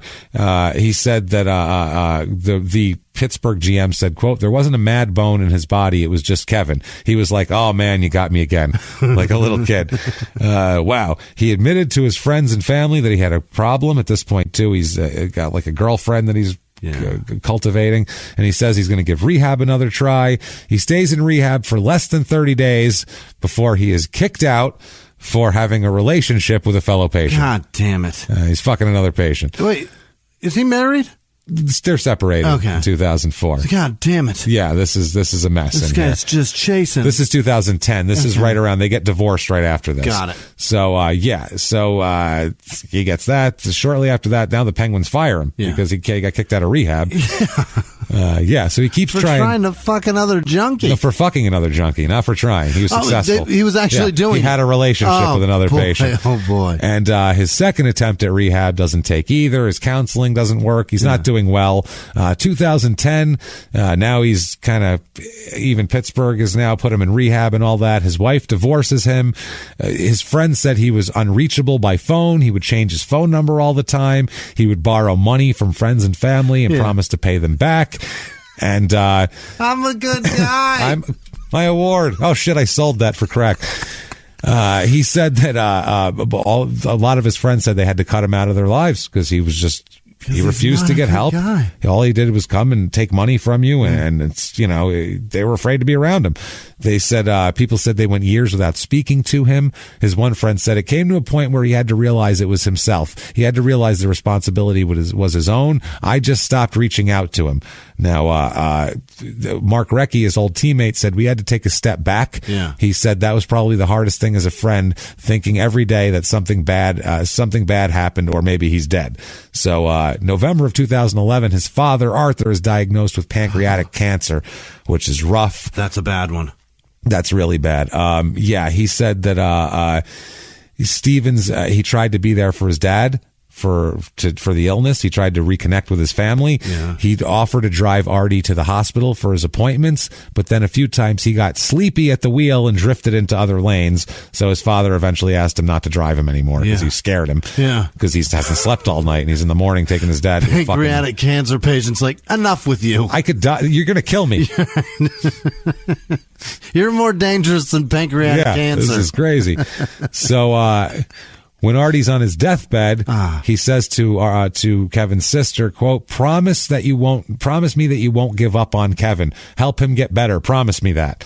So now they had to agree on a deathbed to help him now. So the family's on board. May 2012, his father Arthur dies, which is not great. God damn it. December 16th, 2014, Kevin is high on a mix of opioids and Ambien. Oh, which is no. That's sleepy time. That is a rough mix, boy. What's he doing? He's found a cocktail for him. Yeah. He falls asleep at the wheel. He's driving on all that shit. Wow. Crashes head first into an oncoming vehicle. Oh, boy. Good news is not wearing a seatbelt. That's all right. He smashed his head into the windshield. So? Shattered the glass. Yeah. He's rushed to the hospital. Totaled the vehicle. Yeah. With his head? With his fucking steel plate head. He has to undergo emergency surgery. Several vertebral discs in his neck were broken. Wow. As was his collarbone, and he'd also suffered another severe head injury. Yeah. So this is not great. But here. his face is great. His face is looking perfect. The other driver walked away without a scratch. Wow. Somehow no charges were put on him in this. Ooh. He was high and admittedly high on all these drugs, and because the other guy didn't get hurt, somehow they didn't press charges. Unreal. I don't know how he got away with like that. they figure he's suffering enough? I don't know. Jesus. The surgeon who treated him said he was lucky he wasn't paralyzed or killed. They said he spent the next 3 weeks in intensive care. Yeah, I'll bet. 3 weeks and then 2 months in rehab after that. So he said that the problem was there, and now at the same time, his girlfriend, this woman named Fallon, is pregnant with a baby. And he says once he gets out of the hospital, he says maybe this is a symbolic chance, a second chance. No. Maybe I can start over, but he never stops doing Of course drugs. not. Now, 2015, his son Luke is drafted by the Carolina Hurricanes. Really? But instead chooses, he'll, I'm sure, play later. He said, you know what, though? I have a better opportunity. I'm going to go to Yale. Wow. His son is at His Yale kid's right a now. Brilliant kid. His son is a senior at Yale. Unbelievable. Who's got a hockey career waiting for him. Jesus. Or, anything he wants to Whatever he gets do. from He Yale. went to Yale. He's fine. Ridiculous. Wow. Wow. So November of 2015, his girlfriend is 5 months pregnant. He arranges to pick up a package of oxycodone. He's doing low-level drug dealing now, looking for money. And support his drug habit. Yeah, that's what it is. So that's exactly what it is. He discussed his plans, which also include selling his own prescription pills, in a wiretapped phone conversation with his friend Christopher Alenardo, who's also implicated in a local FBI investigation. He says, quote, this is Kevin, quote, you're not going to fucking make $2,000 to $3,000 every time. But he says, but he needed to do it. He needs to put some money in the bank account, is what he's saying. So he needs money. So March 2016, Fallon, his girlfriend, has a baby boy. Yeah. He shows up late to the hospital, Kevin does, like an idiot. Yeah. Kelly Because he nodded off somewhere. Yeah, his sister and mother were already there. They saw that he's super high when he shows up. His sister and mother are pissed, and they're mad. He couldn't even show up sober for that. So bad stuff. Yeah. Gets worse. May 2016, he is charged with conspiracy and possession with intent to distribute oxycodone. Not good. What happens? Well, after he's wiretapped, they recognized who he was. Yeah. Pretty notable local figure here and all that sort of shit. And they were like, I bet a guy like that doesn't want to go to jail. Right. I bet a guy like that would do anything to not go to jail, like, inform on Talk other people. about other people. Yeah, he actually has something to lose. So they look at him and they go, okay. So Stevens met a drug dealer at a bus station in Braintree, Massachusetts in November of 2015. FBI agents were watching. Kevin received 175 oxycodone pills. And after the exchange, he drove away and his truck was pulled over a block away from the exchange. He's allowed to go free, but they talk to him and they say, if you want to work with, here's what we can do. Yep. You've had some problems. We could take you to jail right now. And your face is going to be on the front page. Everywhere. Every fucking newspaper. He's at it again. This fucking idiot. You're never going to get back with the Penguins. All this shit's going to happen. Or you could tell us a couple of things we want to know. Start chatting. You can start chatting a little bit and start. So That's just singing voice. he says, that's just singing voice, Chief. He says, sounds great. Yeah. I'm in. You got any throat coat? I got it. Sounds awesome. So they let him go. But for the next 4 months, they checked in with him regularly, and they would push him to work with people and implicate people in the drug trade. He agreed, but never did anything. Nothing. He just wouldn't do anything. He just dragged them along, never gave them anything of value. What happens is eventually they kick down your condo door. Yeah. And they fucking raid your house in the morning and drag you out in cuffs. You're still involved. Yeah, and that's what they do. They drag him out in cuffs. They raid his fucking house. They say he's responsible for 175 pills that time on that transaction. He's super fucked now because now he's like, he was all the I'm good now. Penguins hired me. I'm great. Now he's really fucked. Rehab. I mean, Jesus Christ, he's got a fucking newborn baby. Unbelievable. I mean, God damn it. I mean, fuck, I know the head injury. I feel bad for him because of the head injury. And then you got Fallon and you got this baby and other kids. I feel bad for all these people, Jimmy. Yeah. I really do, but not nearly as bad. Oh, sweet Jesus. As I feel for... What a throwaway white guy name. Kevin Stevens, an analytical chemist in New York. He could make drugs for him. Kevin Stevens, an Australian rugby league footballer from the 70s and 80s. Kevin Stevens, a former Australian rules football player who played with Footscray in the Victorian Football League. I don't know. Kevin Stevens of Team Karate or Team USA Karate. He's got all sorts of titles. He's a 6-time junior national team member. All sorts of shit. I don't know. Who cares? He won a gold medal in 2018 for his karate. There are so many Kevin Stevens. So many. And finally, this is the worst one of all. Kevin Stevens Jr. Oh, my God. A football player. He's an athlete. Jesus. From Keene University. He went to Sterling High in New Jersey. He's a black dude. He's definitely not related to this Kevin Stevens, but he's going to get a few like, no, that's not me. Poor guy. So 2016, this is Kevin Stevens here. In 2016, because I feel like it's so bad for Kevin Stevens Jr., I'm going to give you a couple of his stats just to put him out there. Good job, Kevin Stevens Jr. 2016, he appeared in 6 games as his first year as a first-year player, recorded a total of 8 tackles and an interception and a fumble recovery. He had 4 tackles against Christopher Newport University on September 4th. His career aspirations, he'd like to be an entrepreneur, and his favorite TV show is Game of Thrones. Also, he's an early bird. You hate him. So there's that. This stupid fucking TV show. This dumb shit TV show. So, where the fuck, Keene, like New Hampshire Keene? Or I don't know where it is. Christopher K-E-A-N. Stevens? What is it? Kean? Kean. That ain't New Hampshire. I don't know. I don't even know where the fuck that is. I assume it's in the Northeast because he went to college in high school in New Jersey. So get it together, man. You're playing at shit schools. That's awesome. Go harder. Stop watching TV. You're watching dumb shit anyway. That's amazing. So he's in jail, sitting in jail, and he says that he's scared to be in prison. He doesn't want to be in prison. He says once he's in jail, he said, quote, "My life was either going to go left or right. I had to make a decision." This is 2016. Right. Bail is arranged, and he walks out of prison. He goes to an AA meeting, he says, gets hooked up with his old sponsor. The whole deal here. He's supposed to face trial. He's got to get his shit together. He's one of his old friend of his is Ron Hayes. He's a guy he met in AA. And he said the guy knew nothing about hockey, but they connected for a while. They even lived together. They were roommates for a while. He said that Hayes had been sober, though, and Stevens had not been. So Stevens told him that he needed help.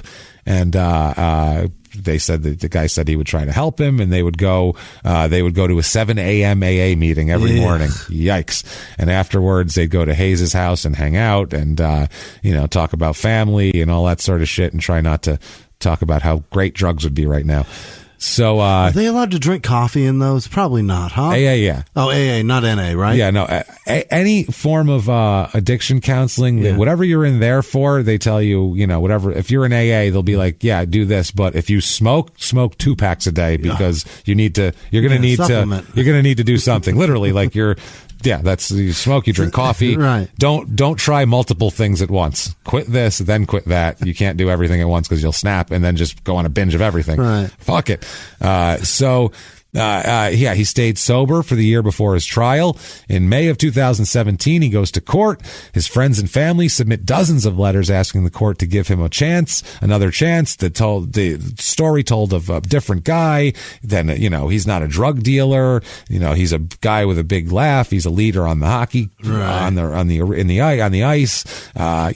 They talk about how his head trauma and his injury caused his addiction. It's not his fault. And, all this type of shit.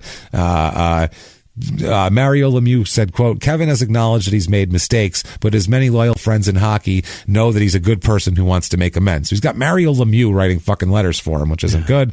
Prosecutors, though, they say that fuck that. He was a drug dealer. It was about the decision to traffic drugs, not being addicted to drugs. They said that the authorities are not going to allege that he's a large-scale dealer, but they said that they use his on tape. He said one time, "You've got to make money. There's nothing wrong with this." So they use that. He says he knows he was dealing drugs. The prosecutor said Mr. Stevens was dealing drugs just like any other drug dealer who walks into this court. So there's nothing special is what they're trying to tell him. So he says that he acknowledges that he's had more opportunities than others, and he had no need to resort to drug dealing and that sort of thing here. The judge said, quote, "We don't sentence people in federal court for being addicted to drugs, but he crossed a line into becoming a drug dealer." His attorney said, I wish I could have had a great career and a great life, but I didn't." That's what his words through his attorney. "It hurt my family, it hurt my kids, it hurt my parents, it hurt everybody, and I paid a big price." The judge says the risk of interrupting the progress that has been made is perhaps unwise risk to take about him getting out of rehab. He said, so he would be doing something else. They said that basically, like most drug dealers, he'd be doing something else if he wasn't feeding his addiction. And he says, "You, sir, may fuck off, $10,000 fine and 3 years probation for fucking dealing oxy." 3 years probation, $10,000 fine. That's it. He got off light. That's twice. I think that's light. But he's in the system. He got busted federally. Yeah, but there's no way he's gonna comply with that. Well, he's also, not only that, 3 years probation, and he must be involved in public speaking and anti-drug educational efforts there. The courtroom cheered. All his friends cheered because he didn't have to go to jail. So he walks out. He says, quote, "I wish it never happened. It's something," this is after he gets sentenced, he told the judge, "it's something that hurts me. I hurt my family. I hurt my kids. I hurt my parents, all that." He says, "I just want to help people." That's all he wants to do. 2017, the Penguins rehire him as a scout. What? Special assignment scout. He does. They said that he attended at least one AA meeting, 2 if it was a bad day. He went to the gym. He wanted to get in shape. He lost almost 50 pounds. Wow. Going to the gym. He says that he has to go to a parole officer randomly for a drug test, but that's it. He says he's good now. He says, "I don't know, probably because I had to. Jail and all that stuff for addicts, that's nothing. I've already put addiction in front of my everything, my family. That's the most important thing to me in the world. For me to go to jail is not a big deal. What did I get sober for this time? It just kind of happened. It worked." Then you get to a point when you feel good again. You have to give yourself time. After 6, 7, 8 months, I started to feel like I had a purpose again. I didn't have that for a long time. I wanted to keep feeling that. The first 28 years of my life were great. I had a lot happen, but when I hit addiction, I got this spiral. It's been 24 years and a lot of ups and downs and a lot of pain and a lot of people and myself, for a lot of people and myself. It's nice to be accountable again and to be the person I wanted to be and always wanted to be, but I couldn't do this until I put this thing behind me. It's nice to be that person that's accountable again. So at this point, he works for the Penguins. He picks up work on the side with an electrician pal of his. He speaks regularly to kids now and to groups. His main gig, and he's also a pro scout for the Penguins, but he goes around giving speeches now. And he gets paid for it. And anti-drug speech. I don't know what he's getting paid or if he's doing it for that. I would hope so, because I mean, Jesus. December 2017, he starts a podcast and a radio thing, whatever it is, called Crosscheck. He will host a show alongside DEA agent Jack, or former DEA agent Jack Titleman, and each week Crosscheck will feature a notable guest from the world of sports, entertainment, and politics. Will share their real experiences with substance abuse and how it's impacted their life. He's finding junkies that played sports to talk. Politicians, just people that they knew. Get Willie Mays. Willie Mays Aikens would be great. The show hopes to end the stigma behind substance abuse in a non-preachy manner, it says there. And they said that... you know how you do that in a non-preachy manner? Admit that you were in a fucking travel lodge with prostitutes and tell that story. You were going to smoke crack and then fuck a prostitute. Just say that. Or try to. Tell that too much story. God damn it. He's speaking in 2018. He says, I was sitting in seats that you're sitting in now, saying it's never going to be me. Now I'm up here talking. It's kind of weird how it all happened, but I honestly never thought ever, I never knew anything about addiction. He says, so, people say that his speeches aren't preachy. He's just very honest. He's very fucking straightforward. He meets with, he hands out his cell phone numbers to these people and meets them one-on-one and, has coffee with them.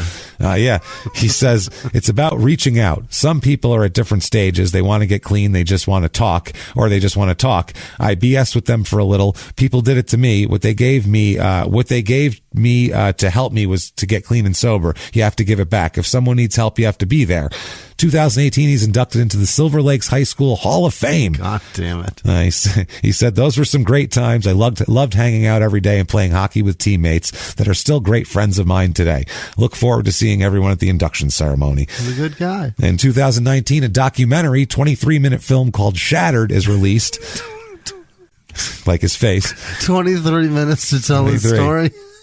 That's like a TV show, though. I suppose, it's like a half hour of TV with commercials, so I think maybe that's probably why they're making it, so it can play it on Nesson or one of those Northeastern sports networks. Play on MSG and Nesson and shit. But I saw it was played to all sorts of people were coming to see this fucking thing. They were showing it around. September 2019, he gets a promotion, and he has been promoted to pro scouting for the Penguins here. And he says that his final thing is, he says he's one of the lucky ones. He says, I shouldn't be here right now. I have 100,000 lives. It's one of those things. I don't know sometimes. I wonder why I'm still here. And people said God kept me alive for a reason. It's not hockey. It's to help people with the addiction thing because it's so bad out there. We need to let people know there's a way out. And at celebritynetworth.com says he's got $1 million, which we know possibly isn't true because it's bullshit. Somebody tweeted mine today that said $16 million. Well, first it said $6 million, then he refreshed, then it said $7 million, then he refreshed again, $16 million. James, you had are a good day. Had a good day. I saw that and I'm like, you grow money faster than anybody I know. Who the fuck took 98.999% of that shit? Because I haven't seen it, you cocksuckers. Can't get enough? Yeah. You can go to Lelands.com and get a 1993 game-worn All-Star Game jersey by Kevin Stevens. $478.80, but it's a game-worn All-Star jersey. Pretty good. You can get a Kevin Stevens hockey stick. It's a Coho brand, $59.95. Yeah. And also go to powerforward25.com to donate to his cause and speaking and see what he does if you're into the addiction counseling thing. And then also Cross-Check Podcasts. I don't know if it's still going on, but since we just made fun of him for 3 hours, I feel like we should give him a plug. Give him a plug if you're interested. That, everybody, is Kevin Stevens. Unreal. And the story of the Travel Lodge night from hell there. Holy hell. So that is that. He never did crack, James. He never once. He will never. I've never even seen it. He's never seen it. Jimmie. Never mind do it. I don't even know what it looks like. So, that is Kevin Stevens. Holy shit. That's a crazy story. That's the one we had saved up for you for this week. How can they tell you if they liked it? Well, if you liked it, there's an easy way to tell us. You can tell everyone, as a matter of fact. Go to Apple Podcasts, that purple icon, and give us 5 stars. Doesn't matter what you say. You got to say something. Just say, they're forcing me to do this. I'm following instructions. It really doesn't matter. But it helps on the business end so much. It does. Also, go to shutupandgivememurder.com for all of your small town murder and crime and sports needs. We got a ton of new merch up there, so check that out. All sorts of different designs. Yeah. There's new products they put on Threadless there through our site. So check all that out. It's all on there. And get all that. Get your live show tickets April 8th in Nashville, Tennessee at Zanies. There's still a few tickets left for the crime and sports. All the other ones are sold out. So that's the only thing to sell. Do that. Buy those. Follow us on social media. You can do that. We are at Crime and Sports on Twitter and Facebook, and at Small Town Murder on Instagram. You can do that if you want to be a hero of ours, a goddamn heroic human being, one of our producers who we're about to gush about. We're going to really say how much we love these people. If you want to be one of these people, very easy to do that. Just go to patreon.com/crimeandsports or head over to PayPal and use our email address, which is crimeandsports@gmail.com. Any of those will work. And Jimmie, I think it's time to tell me about the people who have done just that. Hit me with those names right now. This week's executive producers are Carol Feely, who she so fucking sweet of her. She donated and then went over to Patreon and jumped in there also. Wow, thank you. You're a sweetheart. Thank you, Carol. Mikey Giovanni Garcia, Wilnalia Merced. That's her name. Okay. I'm never going to get that right. And she donates quite frequently. Thank you so much. Nikki Ritterhoff, she's up in Chicago. Thank you, Nikki. And Tanya Volanek. You guys all have difficult, except for Carol. Everybody's name makes me stumble. And our other producers this week are Thomas Smith, Mike Oxmall, Ann with no last name, Kobe Nykirk, Travis Hall, Alexandra Podoraki, Anthony Canella, Eric Rodriguez, Eric Rodriguez, Lindsay Sullivan, Ashley Vio, Lucas Malik, Michael Bartolomeo, John Lash, he donated twice. Thank you, John. Thank you, John. Aspen Cloud, Alexander Calder, Kara Barcroft, William Wheat, Justin Anderson, James Martyr, Kelly Raplagoggle, Jesse Strickland, Jesse Hartman, Laura Williams, Tara Miller, Michael Stoll, Josh Brooks, and Mike's donated a bunch of times, and he's coming to the show in Texas. I forget which one. Rebecca Schaefer, Taylor Hahn, Cheyenne, Anthony Cologne, Reagan Shalkley, Megan Long, Ray Kuhn, Peyton Meadows, Liz Leslie, Clifton Brown, Ryan Sim, Kayla Peel, Zach Keaton, Gary Howard, Jessica Cat, or Jessie Cat. I think it's Jessica Cat.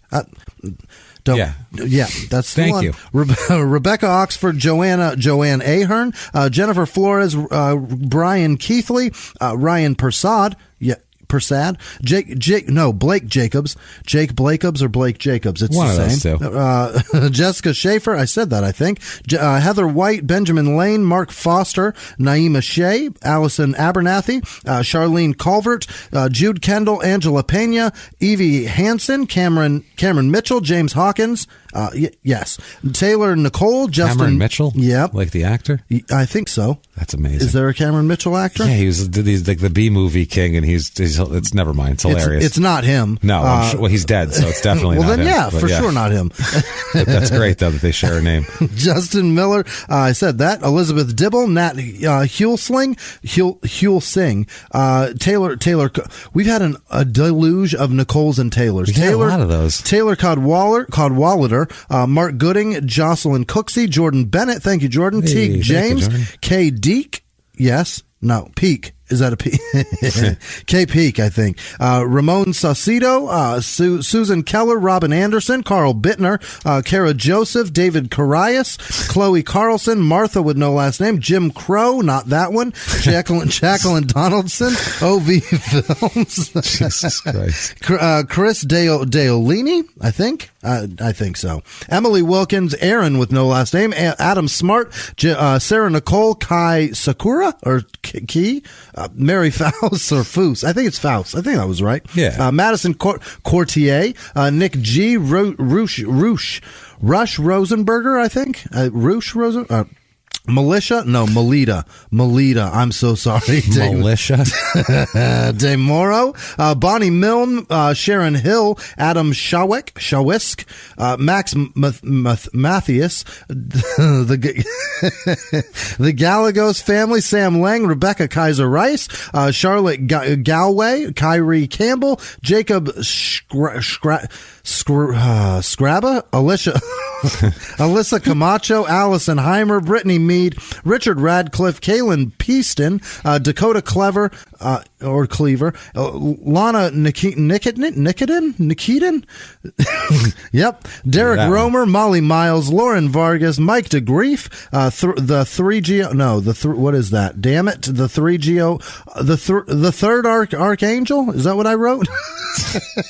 The 360 I can't help you with Archangel. that. Ian Bourne, Jacqueline M., Ashley Scarlett, Drew Badger, Reed Whaley, Jordan Lee, or Leah, Jeanette Brown, Jessica Huber, and all of our Patreon supporters. You guys make this show possible and make our lives worth living. Thank you. Thank you, everybody, so much. Honestly, from the bottom of our hearts, you keep this show going, you make it work, and you make us only care what you think. Right. So it's great. We can keep doing the show you like and not what sponsors or networks or advertisers or anybody else likes. So thank you for doing that. And what if people wanted to thank you for something or drive your face hard into the ice?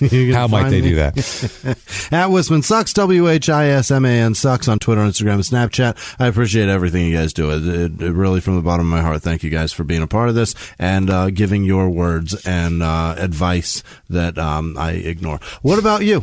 You can find me at Jimmie P is funny, or you can just copy and paste my first and last name from the show description and make it a lot easier on yourself. Yeah. Either way, check that out. Do that. Find us. Say hello. We'll say hello back if we see it. So there's that. And I don't know what else to say. I think that's about it.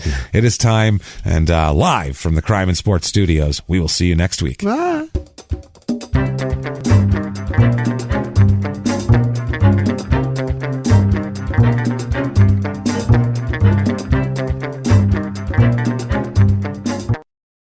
If you like crime and sports, you can listen early and ad-free now by joining Wondery Plus in the Wondery app or on Apple Podcasts. Prime members can listen early and ad-free on Amazon Music. Before you go, tell us about yourself by filling out a short survey at Wondery.com/survey. In the 1980s, a rosé swept the country. Hey, Mike, I really like this White Zinfandel. Well, good. Now put it down. We're going to try another one. White Zin became America's top-selling wine. But most don't know that this sweet drink has a sour history.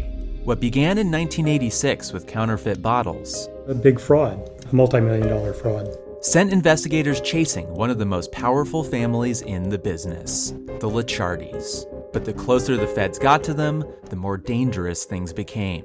It's a story of deceit. At the time, I was paranoid. Threats. You touch my kids, I will kill you. And murder. with a .22 caliber bullet to the head. What started with a scheme to mislabel wine spilled into a blood-soaked battle for succession.